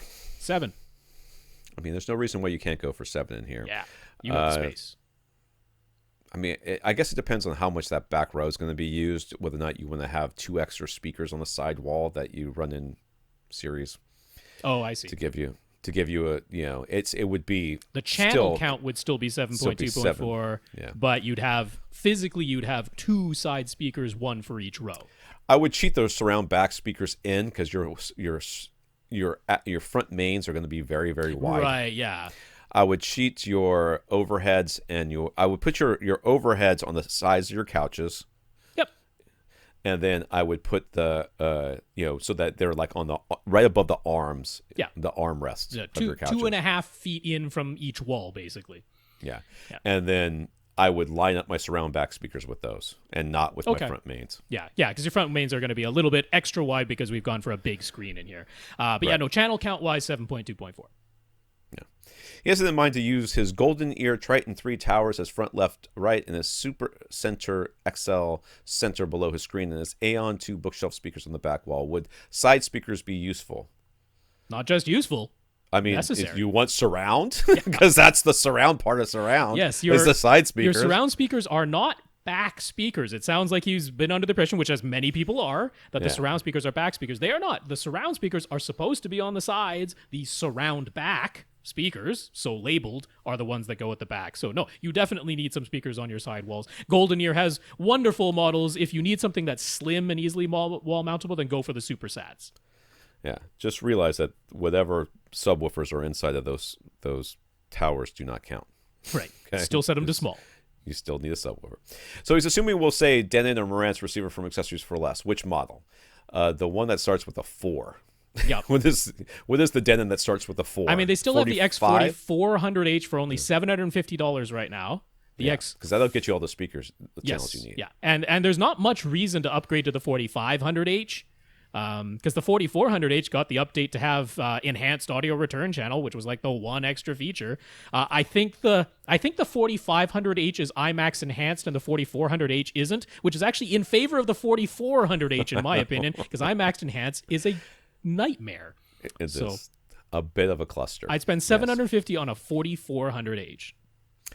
He says the ceiling is flat, no slants or soffits. Is that a problem, acoustically speaking? If by problem you mean optimal, it's then preferable. Yes. It makes the math work. Yes. If not, the math doesn't work anymore. No, you do not need to vault this ceiling artificially. So what should we vault the ceiling? That'd be interesting. What should he do acoustic treatment-wise? As much as possible is always nice. So the 2 corners that you don't have subs in, because I imagine you're going to put subs in your corners. Or maybe No, you won't have. Well, them one on of them will side still be the walls. door, so it's probably going to be tough by the doorway. Right. So you should put corner traps. Sure. I would put panels. So the panels are about 2 feet wide. 2 feet by 4 feet. I would put a panel right where your first reflection is. On the side walls? On the side walls. Now, one of those will probably be a window, so maybe you go freestanding panel on that side. Yeah. And then I would give about maybe a 2 to 3 foot gap, and then I'd put another panel, and then a 2 to 3 foot gap, and I put another panel, and then I'd put them on the back wall about the same. On the back wall? Yep. Yep. Side walls, back wall, you're already carpeted. So if you do the side walls and the back wall, you've pretty much treated about 30% surface area of this room. If, even after that, you do the clap test and you still hear a little bit of a zing, maybe you go for some diffusion panels on your ceiling. All of this you can get at GIC, including the freestanding panels to go on the section where there are windows and you might not be able to mount a panel. And that's what you do. Side wall, back wall, and maybe some diffusion on the ceiling. So he's planning on dual subwoofers, front left corner and rear right corner placement. What subs should he get? And if he has dual subs, does he still need corner bass traps? Why do people... I literally just read something the other day about somebody saying that this speaker has a tweeter that makes room treatments irrelevant. I'm like... No, that is not true. Is it the magic tweeter? Is it the most magical of all the tweeters? Yes, do you still need them? I think so. Do you have to have them? I mean, no. But you're going to have if you build this riser the way that Rob and I were talking about, you kind of have a bass trap already. Yeah, you do have a big bass trap in there, yeah. So do you need corner bass traps? No. Would I get corner bass traps? Yes. I would totally get corner bass traps. They actually treat different areas of the frequency range. The dual subs are mostly about having the deep bass stuff below 80 hertz that passive treatments really don't affect. Right. It's the 80 to 160 hertz, 80 to 300 hertz range that the corner bass traps treat, because the regular 2-inch thick panels that'll go on your side and back walls, they don't treat much below about 500 hertz. They're about 500 hertz and up are those ones. So for the 500 hertz down to 80 hertz section, that's where your corner bass traps help you. The joy of this room is once you've gotten everything in here and you put your subs in there and you calibrate them and you run Audyssey, you're done. Yep. like you will have to do nothing but track down things that vibrate. Yeah. That will be the last thing that you will have to do, is just track down things that vibrate. And that's easy. I mean, that's pretty easy. So yeah, I would get corner traps and 8.5 foot ceilings. The thing about the tri traps from GIC is that they are a little bit taller than 4 feet. So when you try to stack them in an 8 foot room, or the room that says that it's 8 foot, but really it was 8 foot before they put the drywall in the ceiling and the half and an the inch carpet lower on the than floor. 8 feet. Yep. Yeah, you will actually be able to stack 2 of them on top of each other and throw them in that corner. And I would put them. If you got the room, I would put them up front as well. Sure. Or along the back underneath the back wall there too, just on the floor. Those are easy places to place them, and it's a good, Also, in this room size, which is only about 2,000 cubic feet, you could totally go sealed subs in here, which I'm sure smaller subs will be nice to have, because you're talking about a lot of seats and a big screen up front, not leaving you much room to the sides. You might discover that being able to use some sealed subs in here is a really nice treat, and you totally could with this cubic foot. The SB-2000s would crush this room. Done. You could go PC 2000s. You certainly could. And that would give you, all the headroom that you'll never use. Yes. Right. But it would, you could do the SB 2000s just don't be thinking you need massive ported boxes. It doesn't have to be that. Yeah. Bastian. Never-ending story is not going to be stuck in my head for the rest of the day. Bastian says that listening to us every week is entertaining but dangerous because it puts bad ideas in his head. All right, NSA, just come on by. We'll see you guys. just No more waterboarding. It sucks. Case in point, he never wanted the projector before, but now he feels like he needs one. You do not need one. Our projector won't work at all in his living room, but he's thinking he could use one in his bedroom where he can control the ambient light level. He mostly wants to watch YouTube and movies while lying in bed. The BenQ HT2050A would nicely fit his budget. He's in Europe, so looking at prices in euros. But with his relatively short throw, it won't work with the setup he has in mind. He'd like to put a shelf on the back wall, basically above his head, when he's lying down. And then he has room for an 80-inch screen on his front wall in his bedroom. Okay, 4 meters by 6.3 meters. So that's the size of the room. That's the size of the room. It's all shoved over to one side. Yeah. And where's the screen? Oh, the screen would go at the foot of his bed. Yeah. At the wall across, the foot of his bed. Yep. On the long wall in the corner, in like the right corner, basically. He has a lovely sample image of what this might look like. I saw that. Yeah. Thank you for putting my what a handsome man right there. Yes. Jeez. Really, God. My kids were asking me why my wife married me, and I was like, I got no clue. None. Because she fell in love with me when we were just talking over the telephone, and she didn't know what I looked like. But his back wall to his front wall is about 13 feet, so the distance from lens to screen is about 12 feet, and he wants an 80-inch screen, so the BenQ won't work, and he doesn't want a ceiling mount. So what alternative projector for about the same price, €700, can we recommend?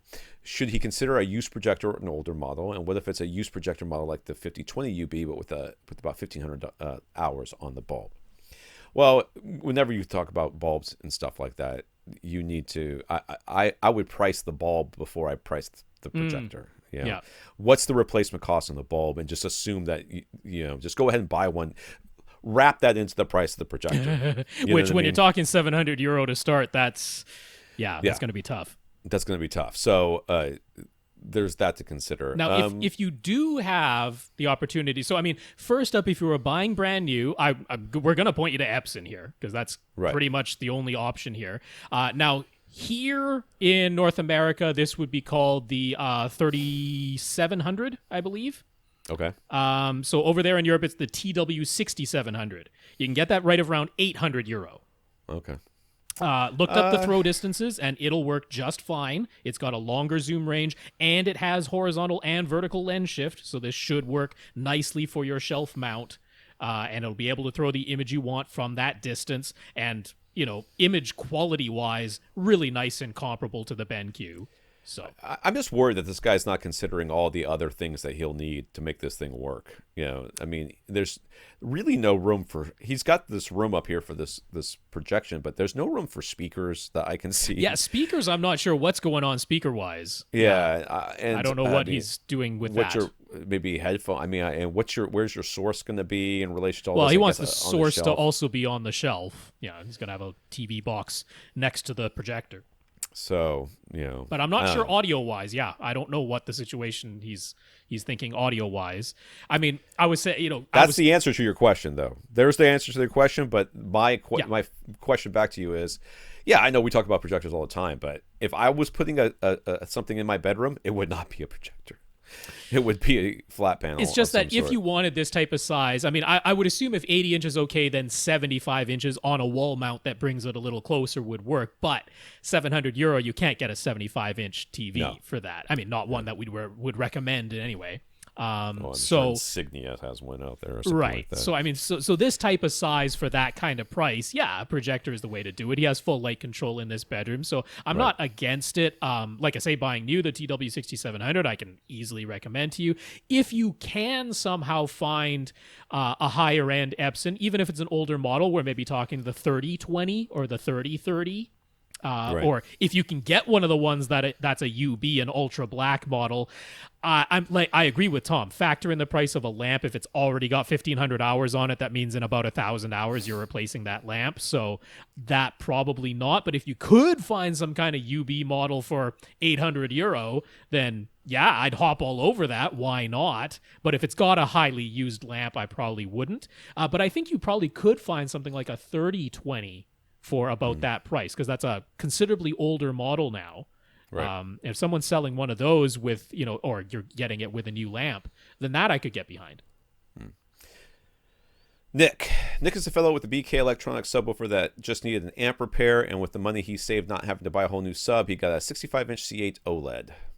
So that's his subwoofer and TV sorted. Now he wants a new AV receiver. He's looking at the Marantz SR6013 or 7013 and the Denon X4500H. They seem to be nearly identical feature-wise, but the price points are significantly different. Is there some compelling reason to choose one of them over the others? Which one should he get and why?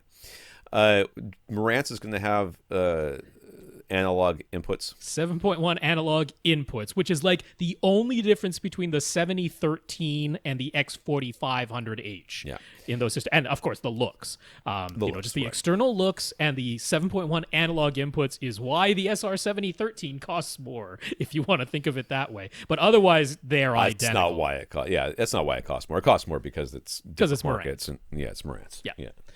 The 6013 does not have a front panel display other than that teeny tiny little porthole display that tells you your volume level. It has no other front panel display. It also has a smaller power supply and less amplifier power. So it's a legitimately different model from the X4500H and the SR7013. They're identical. I remember this guy having a fairly small room, though. I can't imagine that the amplifier power is going to make a huge difference in this case. I'm more worried about the front panel display. I never use my front panel display, so I don't. If it's in a rack or in a closet, then that doesn't matter. So in this case, and in fact all cases of AV receivers, I almost never look at amplifier power because it's not a factor. Rating of 105 versus 125, so it's essentially big insignificant. So I would look at the feature set, and if it had the features I wanted, I would put it in the yes column, and if it didn't have the features I wanted, whatever those features might be for you, I'd put it in the no column, and then I'd look at my yes column, and I would buy the one that was the cheapest. Right. Yeah. That's now, the SR6013 also does not have Oro 3D, whereas the other two do. No one cares. So if you really got to have Oro 3D, unfortunately, all of these are IMAX enhanced, so thank goodness you can turn it off in all of them. Unless you absolutely need and want Oro 3D, unless you absolutely need and want a front panel display, I'd get the 6013. It's the cheapest. It has all the same features otherwise, and it's less expensive. But if you got to have a front panel display and or you've got to have Oro 3D, then I'd get the X4500H. There's almost no reason to get the SR7013 at the higher price unless you just love the external looks, which is fine if you got the money, great, or you absolutely need to have 7.1 analog inputs. Yep.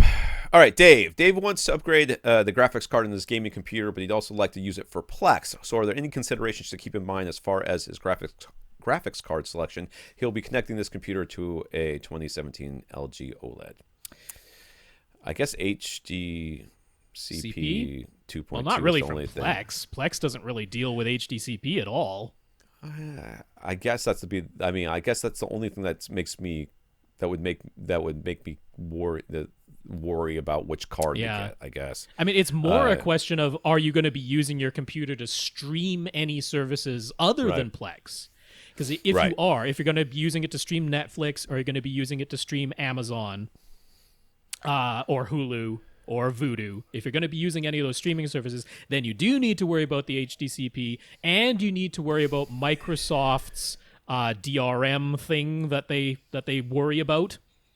So if that's the case, you're going to want to stick to getting an NVIDIA card, and you're going to want to stick to... Now, I think you could technically go back to the 950, but at this point, you're either going to get a 1000 series or a 2000 series.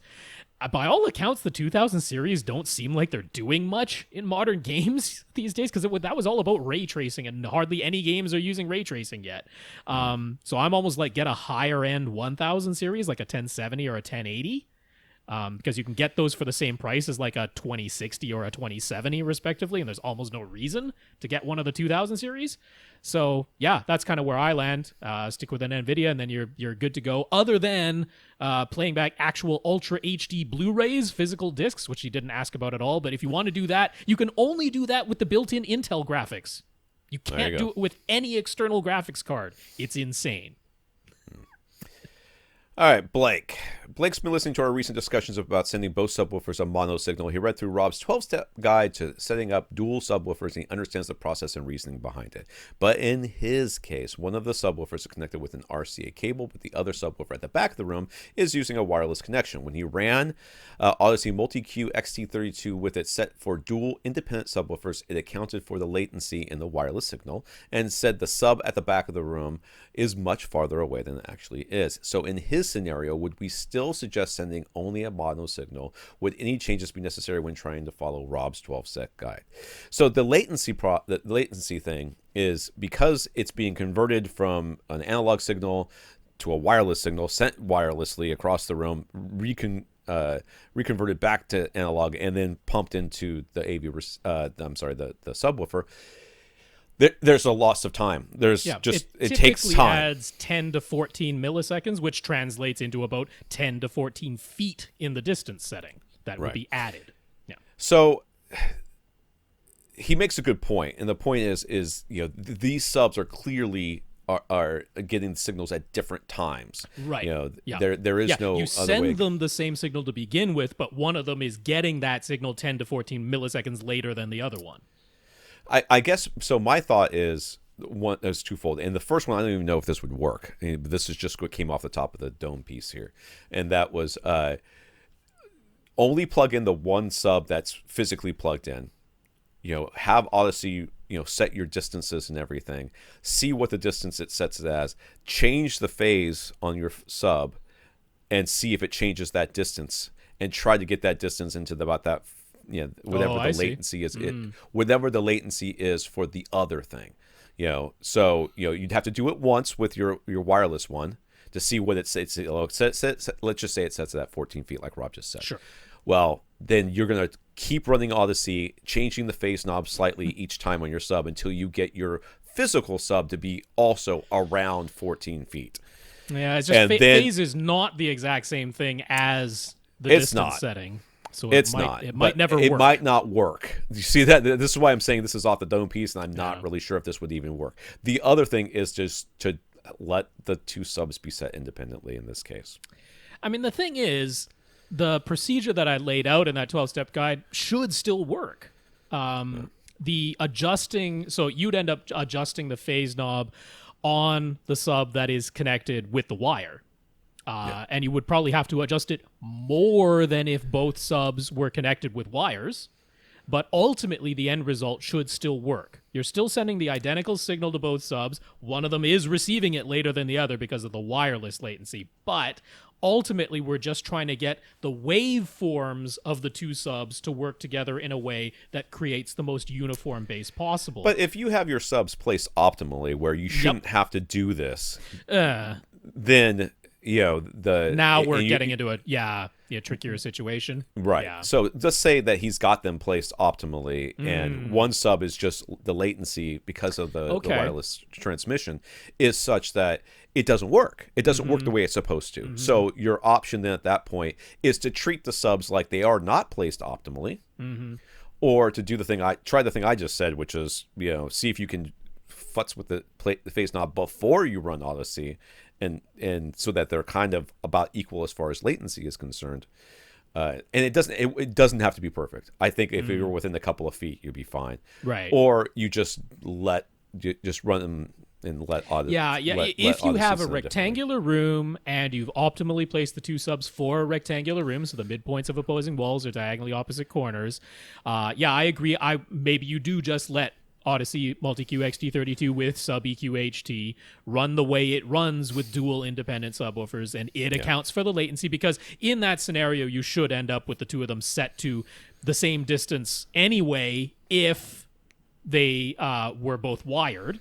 But it's just going to be accounting for the fact that one of them isn't wired automatically. But if you do not have a rectangular room and or your subs are not optimally placed, I would still say follow my 12-step guide and nothing really changes. It's just that you might have to change the phase knob more than if they were both wired. The other way you could fix this is to buy a second wireless kit. Wireless transmitter, and just have them both connected wirelessly. Have them both connected wirelessly, and then... Also true.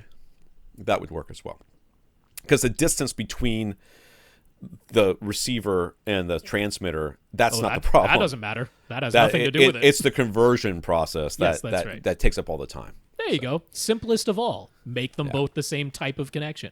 Yeah. Karl, what do we think about NINM Lab's latest Kickstarter project, It's Okay Bluetooth 5.0 Portable Cassette Player for $63? I haven't looked at it, so I'm going to look at it now because I didn't get this far in the question. I looked at the questions last night. The questions last night were the same questions for last week. I didn't touch them last night. I touched them not help me. Early this morning. This was literally Monoprice's April Fool's Day joke this year, was cassette decks with Bluetooth built in, and someone decided, let's make that a real thing. So there's no case on the outside of it? You just stick the cassette... I don't know. It doesn't even look like it, does it? Doesn't look like it has a cover. Doesn't look like it in the image that they're showing. I don't know. That girl looks very uninterested in listening to the crap she's listening to. As she should be. Yes. No. My poor children do not, like... They understand that a record scratch noise means something, right? Yes, but they have no idea what it comes from. No actual context for what that sound is. And the same thing with cassettes and VHS and all that other stuff. They're like, what are these people doing? It's the same as the save icon on your computer. What does that represent? Why does it look like that? If you've never used a 3.5 millimeter floppy or 3.5 inch floppy disk. Yeah. Somebody, we were watching The Matrix, and he was handing out like zip discs or whatever. Yes. I was like, holy crap. Yeah, that's right. No, wasn't he handing out mini discs? Weren't those mini Sony discs? That's discs? What it was. Little they were Sony mini discs. Or Zoolander, where they do use zip discs. Oh my God, zip disc. I was the bomb. I was one of the first people that I knew that had a zip, like 100 meg zip drive. Yeah. I could put so many things on there, right. and I would take it to school and be like, we don't have a zip drive here. I'm like, I'm screwed. I think it's stupid. There we go. It was literally an April Fool's Day joke, and now they brought it to life. That's my thought. Is this a different Nick? It is, I think. Isn't it? I don't know. No, I don't know. Another Nick. Or a Nick. I don't know. Nick isn't really asking a question here, but he is requesting that we have some further discussion about multiple subwoofer placement and setup to better inform our listeners and to make the two most popular approaches as clear as possible so there won't be so much confusion. Dude, if there's confusion about setup at this point with subwoofers, I don't know what else I can do. Well, it never hurts to clarify, so here we go. All right. This is a short question. Oh, my God. It's like a whole page of reading. Well, it's pretty much all here. All we have to basically do is say yes or no. All right. Overall, Nick agrees that with what we've been saying about how each subwoofer should not be individually time-aligned to the rest of the speakers, that the bass uniformity and linearity should be sorted first, and then the entire collection of subwoofers should be time-aligned as a single entity with the rest of the speakers. That's much clearer than the things that we've said.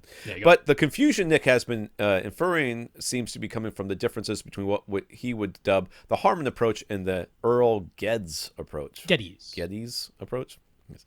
Nick would like us to make it absolutely clear that the Harman approach is only for rectangular rooms. You put the subs across the room from each other, either in midpoints of opposing walls or diagonally opposite corners. Then you do not mess with the phase, and you set all the subs exact same signal, a mono signal, and that's about it, but only in rectangular rooms. I mean, square rooms, too, would be fine, but sure. Whatever. Well, a square is a special rectangle. That's so right. Special rooms. One that has to wear to take the shorter bus to school. The Earl Geddes approach uses a minimum of 3 subwoofers and could also be used in rectangular rooms, but unlike the Harman approach, can also be used in non-rectangular rooms. One sub goes in the corner, a second sub goes in the opposite wall, but not in the diagonally opposite corner, and the third sub goes someplace about as far away from the other 2 subs as possible, and you might even put that third sub at a different height. You totally mess with the phase level and EQ of each of these 3 subs individually, but to do that, you either need predictive software or you need to... the confusion is coming from the fact that we've never talked about this before. We have. This is the multi-sub optimizer software. That is the predictive software you could use. Or you have to be able to see the real-time frequency response across multiple seats simultaneously. So Nick understands why we advocate for the Harman approach. It's simpler, there's much less to mess with, and it doesn't require a bunch of measurement equipment. But could we please make it clear to our listeners that it's really only for rectangular rooms and that 2 subs or 4 subs is not always the best choice because 3 subs with the Earl Geddes approach might deliver better results in many cases. Many cases. All the cases where it's non-rectangular rooms, or you can't put the subs across the room from each other. I mean, yeah, but I don't understand why you have to have 3 subs in that thing. But well, because 2 subs won't get it done. That's the full uniformity, right? So I mean, so yeah, okay. I think what Nick is coming at is he's probably seen many of the diagrams that we've shown where these are not rectangular rooms. That's been the case, or it's been open concept rooms. We've had a ton of those, right? And we've still advocated for getting 2 subwoofers, not 3. Right. Definitely not 1, but we've advocated for getting 2. And I will certainly own up to saying, even in these not necessarily rectangular rooms and only 2 subs, saying, okay, just get them across the room from each other. I will certainly own up to having said that. Now, I guess not every time have I mentioned in those scenarios, you're going to need to mess with the phase to get the uniformity right. It's not a rectangular room. You're trying to get them across the room from each other. Most of the time I say that, but not every time. I'll own up to not every time have I said that, but you'll need to mess with the phase. And he's saying if you want the actual really nice uniformity, that in these non-rectangular rooms or in situations where you can't put the 2 subs across the room from each other in a rectangular room, that if you add the 3rd sub and you use the software, that you can achieve those and you results. have the multiple measurement mics, and you have the input on your computer. Well, with the software, you only need the 1 measurement mic. Well, it says multiple seats is what he said. Multiple seats all if you're at the doing same it time. without the software, you have to have it measurement in real time with Right. multiple mics simultaneously. That is... well, we had the one listener where we talked about, well, you could get a bunch of like iPods or iPads and an individual mic for each of them with a real-time fast Fourier transform running on each of them and have each of those in their seats and look at them all. Look at them all. Yeah, you could. You could do that. We've mentioned that before on this very podcast in a previous episode. So no, I mean, okay.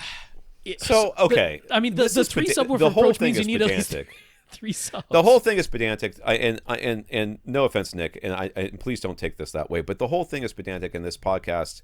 For the most part, we are trying to get people the best sound that we can get them for the least amount of money with the least hassle. Right. We're very often trying to ease someone into the idea of more than 1 sub or even any subwoofers at all, because we do have some people who are coming from the 2-channel no subwoofer crowd. Right. And then telling them that they not only need a 2nd sub, but they need a 3rd sub, and that 3rd sub might need to be placed up on top of a wall someplace. And to do this, you need software and a measurement microphone for and sure. Blah, blah, blah, blah, blah. Yeah, it's just too much. And like where I come from with the 2 subwoofer approach, even in a non-rectangular room or where they're non-optimally placed, because that's just the way it has to be, with 2 subs, you can do it trial and error. Will it be as uniform as Earl Getty's approach with 3 subs and the software and the measurement mic? No, you are completely correct, Nick. To get the uniformity that we're aiming for, you are completely correct. Nothing Nick said is wrong.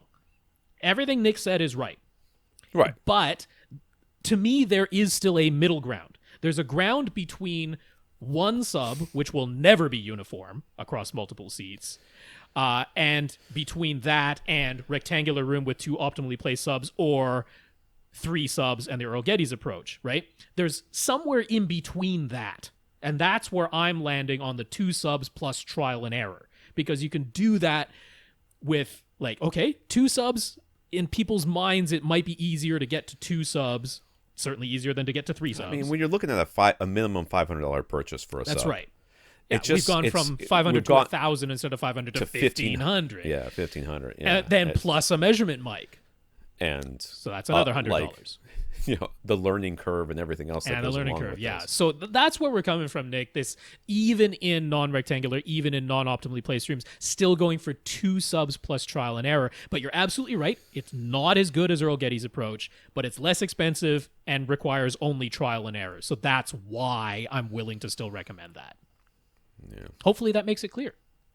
I mean, you can really, if you're a hardcore enthusiast or a hardcore, even beyond enthusiast of AV, then yes, there's tons of stuff you can do, and you can move. You cannot just place a panel on your wall at the first reflection point and then put a 3-foot gap in between and put another one just haphazardly around your room. You could measure the angles, and you could try to make sure that you're hitting, 2nd reflection points and 3rd reflection points and all this other stuff. And, I'm of the opinion, for the most part, that will put people off of this hobby more than it will help people in this hobby. And that's where I land. I land on I'm not going to make people not want to do this. Yeah. Yeah. You know, well, like I don't want the not... answer to the question to be so intimidating that people go, nah, I'm out. And that's the way I feel about Rob's 2 and play with the phase all day long. I'm like, I wouldn't still do too it. much. That's too much for me. I wouldn't do it. And I, therefore, while people, that's technically the answer to your question. My answer usually is buy one sub and just care about one seat and play with the do the subwoofer crawl and then, you know, maybe futz with the phase knob a little bit, but not much, and be okay with it. Because once you get to the point where you're loving the sub and you're starting to notice the problems, then you come back with an open and we're mind like, okay, about, now you add a second sub. Right. And we've had people like you said, we've had people on this podcast who have asked very technical questions, and we've given them very technical answers, but that's not where I'm going to start. I am not starting there. I will never start there, because I want people to get the sub. Right. You know, I want people to experience surround sound. I want people to change the if settings on their TV to cinema or warm or something, and not say you need to go spend $300 on the calibrator, and then you need to do this, and you need to black out, you need to paint the front of your room black. And learn how to use the U Spears and Munsell disc, because it won't tell you how. You just have to know how already. I'm not doing that, because people are just going to go, nah, it's not worth it. I'll just leave it in dynamic mode and be okay. That's I gotta get people into it, and then when they come back to me from a place of, I really love my subwoofer, but there's one time during this one movie where it like shakes all the glasses in the kitchen. I'm not sure why. Oh, you've got a hump. Oh, how do I fix that? Well, let's start talking. I think maybe Nick is hoping that we won't continue to espouse 2 subs and it'll be perfect, like no matter what. Which I don't think we've ever said that, but we try not to, but we have, you know, in the effort of time, sometimes, you know, oversimplified. So agreed, Nick, you're right about everything, but we don't want to say 3 subs or nothing, because that's too much. That's unreasonable. Yeah. So Nick continues, even though Harman published their white papers on placing multiple subwoofers in their JBL synthesis systems, they use Arcos, which takes measurements from multiple microphones simultaneously and uses real-time monitoring and adjustment. So would we agree that if you can afford the equipment and the time needed for the calibration, even Harman would advocate for doing more than just put 2 subs across the room from each other? I think that they would say that it would be better if you did the measurements, but that if you have a rectangular room, you're doing the measurements, you're probably going to end up just putting the subs across the room from each other. Well, I mean, they would advocate, I mean, same as, you know, many of the professional designers, you know, if you're building the room from scratch, they're going to advocate, no, you build the rectangular room, you put a sub in each corner or a sub at the midpoint of each of the walls, because... well, even then, they probably, I mean, they're perfectly willing to sell you on an Arco system, right? Sure. If you're doing all that, and you still can make it perhaps even that tiny bit better.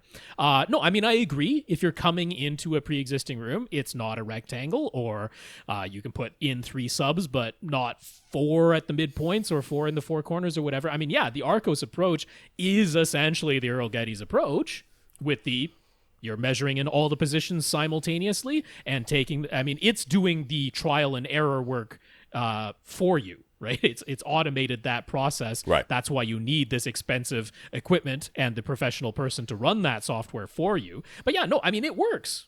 It absolutely works. This is the brute force approach to getting uniform bass. Infinite Gary. Gary has noticed several YouTube videos, not just ours, that if someone is wearing a striped shirt, it will often look as though the lines are dancing or creating strange optical patterns. He knows this is common. Why so difficult for video to show a stable striped shirt? You don't like it when I wear my Moray shirt? I always wear striped shirts. Definitely happens with me. Yeah. It's I mean, it's just that creating that straight line, that's one of the hardest things for especially straight lines that move at an angle of any kind. That really gives TVs a hard time. That's one of the tests that we use when we're looking at the benchmark test for whether or not 3.2 pull down and that sort of stuff is working correctly. You know, it depends the frame rate. You know, if the frame rate of the and the resolution at least of the image is the same as your display. So say you have a display that's 60 hertz, that's pretty common, or some variation thereof, and 1080p, and the camera was 1080p and 60 hertz, then you should get perfectly straight lines, no problems. But when it's in anything else and there's any sort of conversion going on, and especially if it's converting from changing frame rates, which can happen especially on something like YouTube, which the frame rate will change based on their differing bandwidth. resolutions between the camera, the video itself, which might have been up-resed or down-resed, and the display it's being shown on. Because what we're talking about here is the moire effect, or moire patterns, MOIRE if you're looking it up.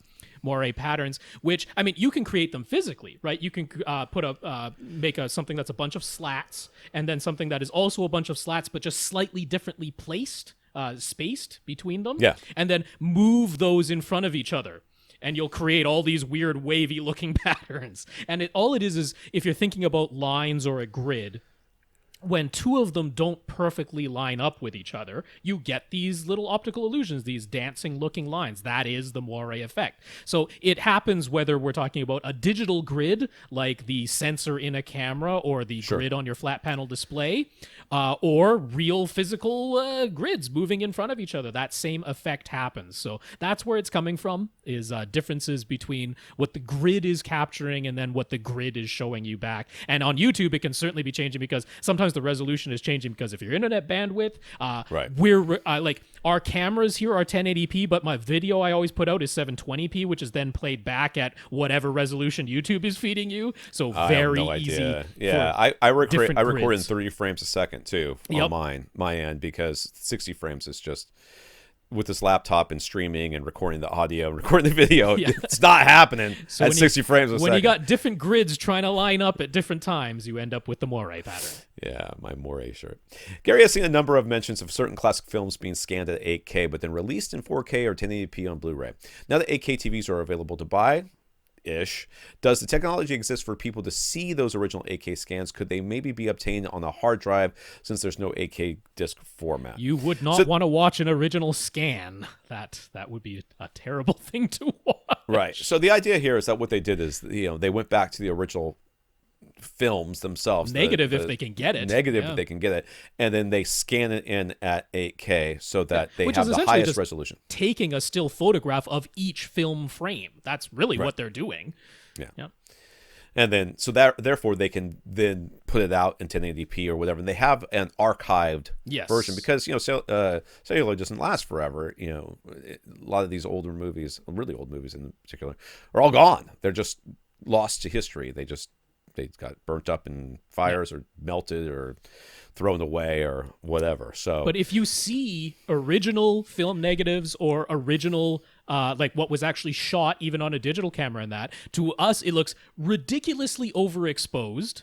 Yeah. And it doesn't have any color correction or anything like that. None of that is applied. So you wouldn't want to just get the 8K scan and watch that. That would be horrible to watch. I don't think they could do color correction and do image compensation and the different stuff they could do to it. But I don't think they could give it back. They could give it to you in 8K, but it would. I think they would have basically done all this correction, output a 4K, and then convert it to 8K. Probably, yeah. No, but I think what Gary has in mind is if these 8K scans already exist, can we just get them? But no, there has to be at least a major mastering step in between to get the scan itself into something you would ever want to watch. And then the scan, and then when you do that mastering, then you're gonna lose some resolution as it were. I mean, what you would probably want to do is up-res it to 16 or 32K, do all of your processing to it, and then create an 8K master out of that. Right. Yeah. Right. All right. How much time we have left here? How long is this? Might be able to do one or two. Mike, micro recommendations to FOMO Josh. So Mike bought himself an 85-inch Sony X900F as an upgrade over a 7-year-old 64-inch. It was 1080p Samsung Plasma. So far, so good, he says. But of course, his newer TV has revealed that his Denon 4310, the receiver, cannot pass through 4K HDR. So time for a receiver upgrade. He wants to have. a 7.1.4 Atmos setup in his theater, but he would also like to have soundbar in his master bedroom and several other zones of in-ceiling speakers throughout his house. So he'd like to be able to play any source from any room. So he's concerned that even though Denon Office if he wants to retain full 7.1.4 sound in his theater, that might not work if he's sharing that same audio in another zone. I don't know how many times you're going to be sharing the same audio that you want in 7.1.4 in the zone 2. I know. I don't know how many times that would happen, but maybe it does. Maybe he's watching a football game in multiple rooms. So he's heard us advocate for Yamaha's MusicCast system for this very reason, but will he miss Denon and Audyssey too much to make that a viable brand switch? Could he achieve this setup he wants for under $4,000? Well, I mean, as long as it's got YPOW with the RCS or RSC, yeah, I would be okay with the switch. Oh yeah, that would be fine. The Yamaha system, their room correction is very, very, very good. So yeah. I would. And if you want 7.1.4, you are for sure getting the highest level of YPOW because the only model they offer is their flagship that can do 7.1.4. So could you do all this for under $4,000? Yeah, I mean, I will say go into the Yamaha MusicCast system because it can do what you want and nobody else's system can, which is you're continuing to play 7.1.4 in your main theater, and then that very same source is playing in stereo in another zone via the MusicCast system without having to down sample the. Seems ludicrous that there's not more options for this. I know.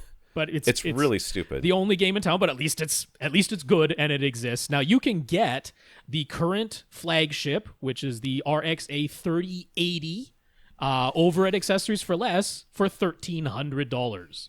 So that's your theater receiver there. Definitely still room in the budget. For that soundbar you want to put in the bedroom, I'd recommend the Bar 400 from Yamaha. You could even get the version that comes with 2 additional wireless MusicCast 20 speakers for a full 5.1 wireless setup in your bedroom, which will also entirely work with MusicCast.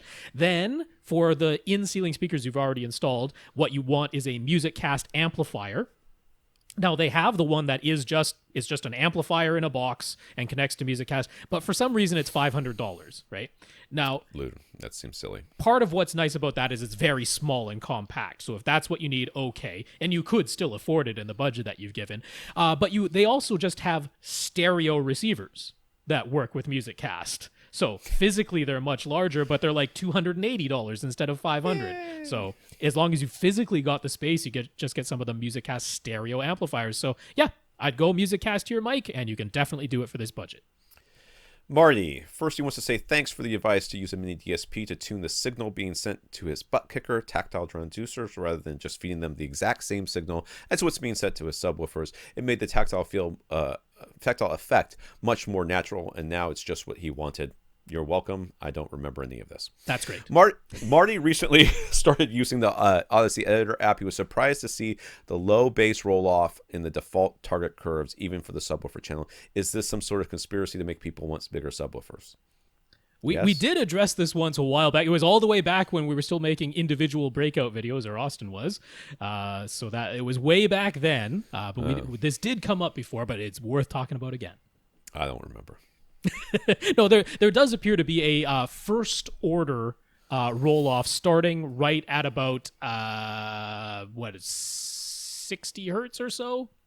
Okay. Or no, a little bit 50 or 40 hertz. Anyway, by the time you get down to 20 hertz, it is like -6, I think, something like that. And that just is part of the target curve. And we did back then and continue to sort of speculate a little bit about this. I mean, so I'll repeat what I said back then, which is in any of the speaker channels, that completely makes sense. You want a little bit of low end. You don't really want them to even try to play all the way down to 20 hertz. But why does this similar roll-off appear in the subwoofer channel as well? We don't have a complete explanation. We've never heard back from Audyssey exactly why the target curve appears that way. We will say that it essentially compensates for corner loading a sub somewhat, but why would you want to compensate for that? People put the sub in the corner to get the louder bass, so by default do we want, and not everybody puts their sub in a corner, so it shouldn't be assumed that that's the way it's going to be. So yeah, I don't have a tremendously good explanation for why the target curve appears that way. By all accounts, from everything Chris Kyriakakis has told us directly, outside of the Audyssey Editor app, it doesn't do that. It does just target truly flat response down to 20 hertz in the subwoofer channel.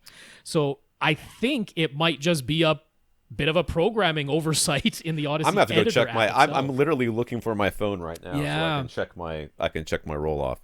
Though God knows I don't need any more bass in this room. I need to. Well, that's you know just what the thing. I mean, you can play your sweep and know that no, it isn't actually rolling it off down to 20 hertz. I need in to your case. be able to stream like a step. Like I want you to down. Okay, it's we're at 30 hertz. Okay, 30. Yeah. 29, 28. So that I can find the freaking buzz because it's driving me nuts, and I think it's in the front left corner. But these buzzes They have reflect those around test the room. tones on YouTube. They totally. I'm gonna have to do that, and I've totally been do that. meaning to do it, but I just haven't gotten around to it yet. But no, so. ultimately, the real answer that I want to give to you, Marty, is to just rely on playing actual sweeps after the fact. Right. Because regardless of what the graphic in the editor app might say, what ultimately matters is the end result, right? So if you have a fully capable sub that 100% can play flat down to 20 hertz, and you play a sweep after having run Audyssey, don't change the target curve beforehand. Do so after. Play that sweep at full reference volume. If you're noticing, yeah, I definitely have a roll-off in that deep bass, okay, go ahead and change the target curve in the editor app. But yeah. I actually think it's just a programming oversight because Chris himself has said, no, the actual target curve is a flat line. So he added an Emotiva BasX A-700 amplifier to his system. He already had a different amp for his front and surround speakers, so this Emotiva is for the surround backs and Atmos speakers. He's noticed about 3 to 5 seconds after the power LEDs light up on the Emotiva, he gets a moderate pop from his surround backs and overheads. It's not loud enough that he's worried about damaging his speakers, but the other amp he's been using all this time doesn't produce any sort of pop at all. So it's just something you'll have to live with. Yeah, that's it should be they should have the soft start circuitry, which I don't understand why that's not in this. But whenever I have an amp that's like that, I just turn off the auto on and make it on all the time. Yeah. And then that eliminates that problem. I mean, yes, you use more wattage, but dude, are you seriously worried about it keeping some capacitors full all day long? It's not really doing anything. Yeah, I mean, so this isn't like the huge, massive, scary type of pop. He's definitely said, no, it's kind of, it's there. You can hear it, but it's, moderate. So, I mean, the likelihood of it actually damaging a speaker, very, very low. It is really common. Tons of amps do have this little bit of a pop, some of them much, much louder and a bit scary at some points. And the ones that have a full soft start circuit or, they trickle in the current, like the ATI or the monoprice monolith amplifiers, they have no pop whatsoever? And maybe that's exactly what you're coming from.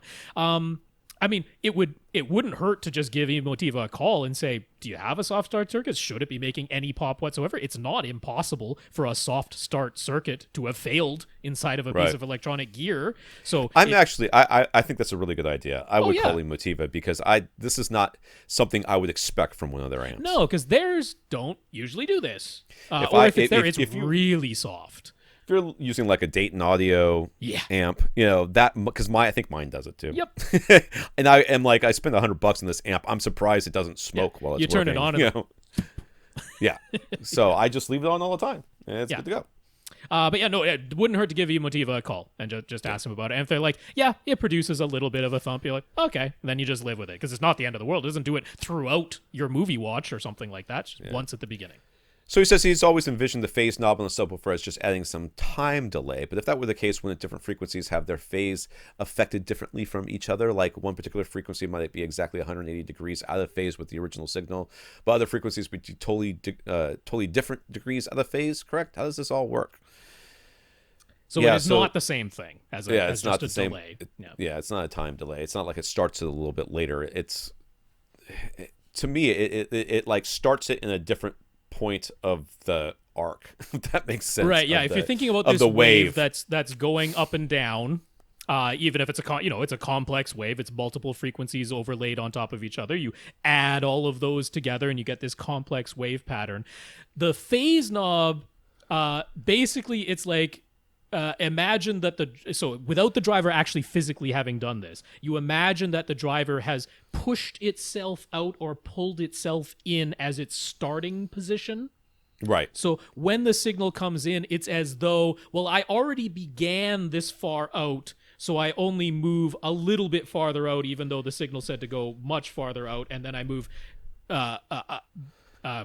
commensurate amount back in, so that I'm still following the shape of the wave, but it's as though I started in an already forward or backward position. So the same thing, imagine that you did use just a time delay.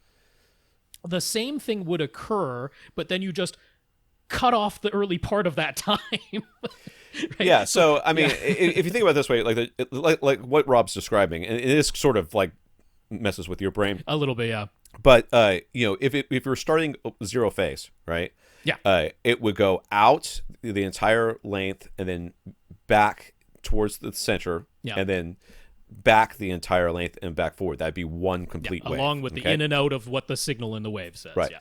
But and if you did 180, instead of going out first, it would go in first. Right. And then back again. But anywhere in between, let's say, anywhere in between, it goes out, but it doesn't go out all the way that it would have if it had started at zero. It goes out part of the way, then comes back and goes all the way back the way where it's supposed to be, and then it continues on forward and back the way, the entire length. So that first one is truncated a little bit, if that makes sense. Yeah. So so if you took the whole waveform and in the time domain you just moved it over, right? And then you overlaid the original wave with that time displaced wave. Right. All right. Now you're looking at that. Now, if you took that time displaced wave and you just altered the phase knob until now the wave that you're seeing perfectly lines up with the time displaced wave, but it's just in the phase adjusted one, you have the beginning section that doesn't exist on the one you moved in time anymore. So ultimately, the shape of the wave, except for the very, very beginning, all right, the shape of the wave does end up the same, whether you just delayed the signal or altered the phase of the signal. Once you're a little bit of time into that wave, those two things do look the same. But the phase knob hasn't moved it over in time. It begins the process earlier, and then by the time they line up, they look the same. So it is, when you're envisioning, like, do the time delay and the phase do the exact same thing? Well, a little bit after the very beginning of the wave, yes, they do. But at the very beginning of the wave, the time one has just moved it over in time, whereas the phase one has moved the starting position. You can think of it that way. All right. Who do we have left? We have Chad B, David F, and Brandon N. We'll answer you next week with a special guest host. To be announced. I also just got an email from Kef, and Kef's saying that launching on July 15th and running through August 3rd, they will be discounting their LS50 and LS50W speakers. They will be $1,000 and $2,000, respectively. Okay. So LS50s are on sale. All right. And so, yes, next week, we're going to have a special guest co-host. Haven't lined that up yet, but I'll figure out something. And then the week after that, the week of July the 22nd, we'll probably be recording on July the 24th. Richard from the Home On podcast and from the Entertainment 2.0 podcast over at the Digital Media Zone, he will be my guest co-host for sure. Josh might also join us, the other co-host from Entertainment 2.0, but Josh isn't sure if he'll be able to make it. But Richard will be there for sure. Richard is a home automation expert, so all of your questions about home automation, get those into us, and Richard and I will answer them on July the 24th. Anybody who's got to want to put their gear in a different room should be asking their questions now.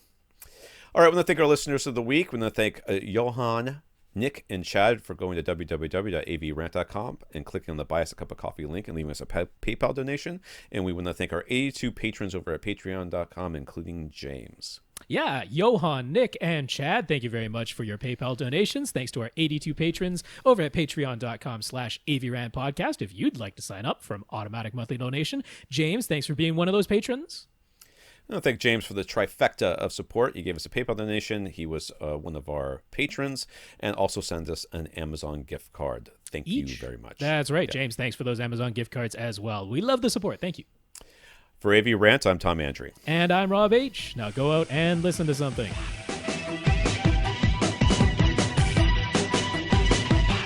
Want your question answered? Send it to question@avrant.com.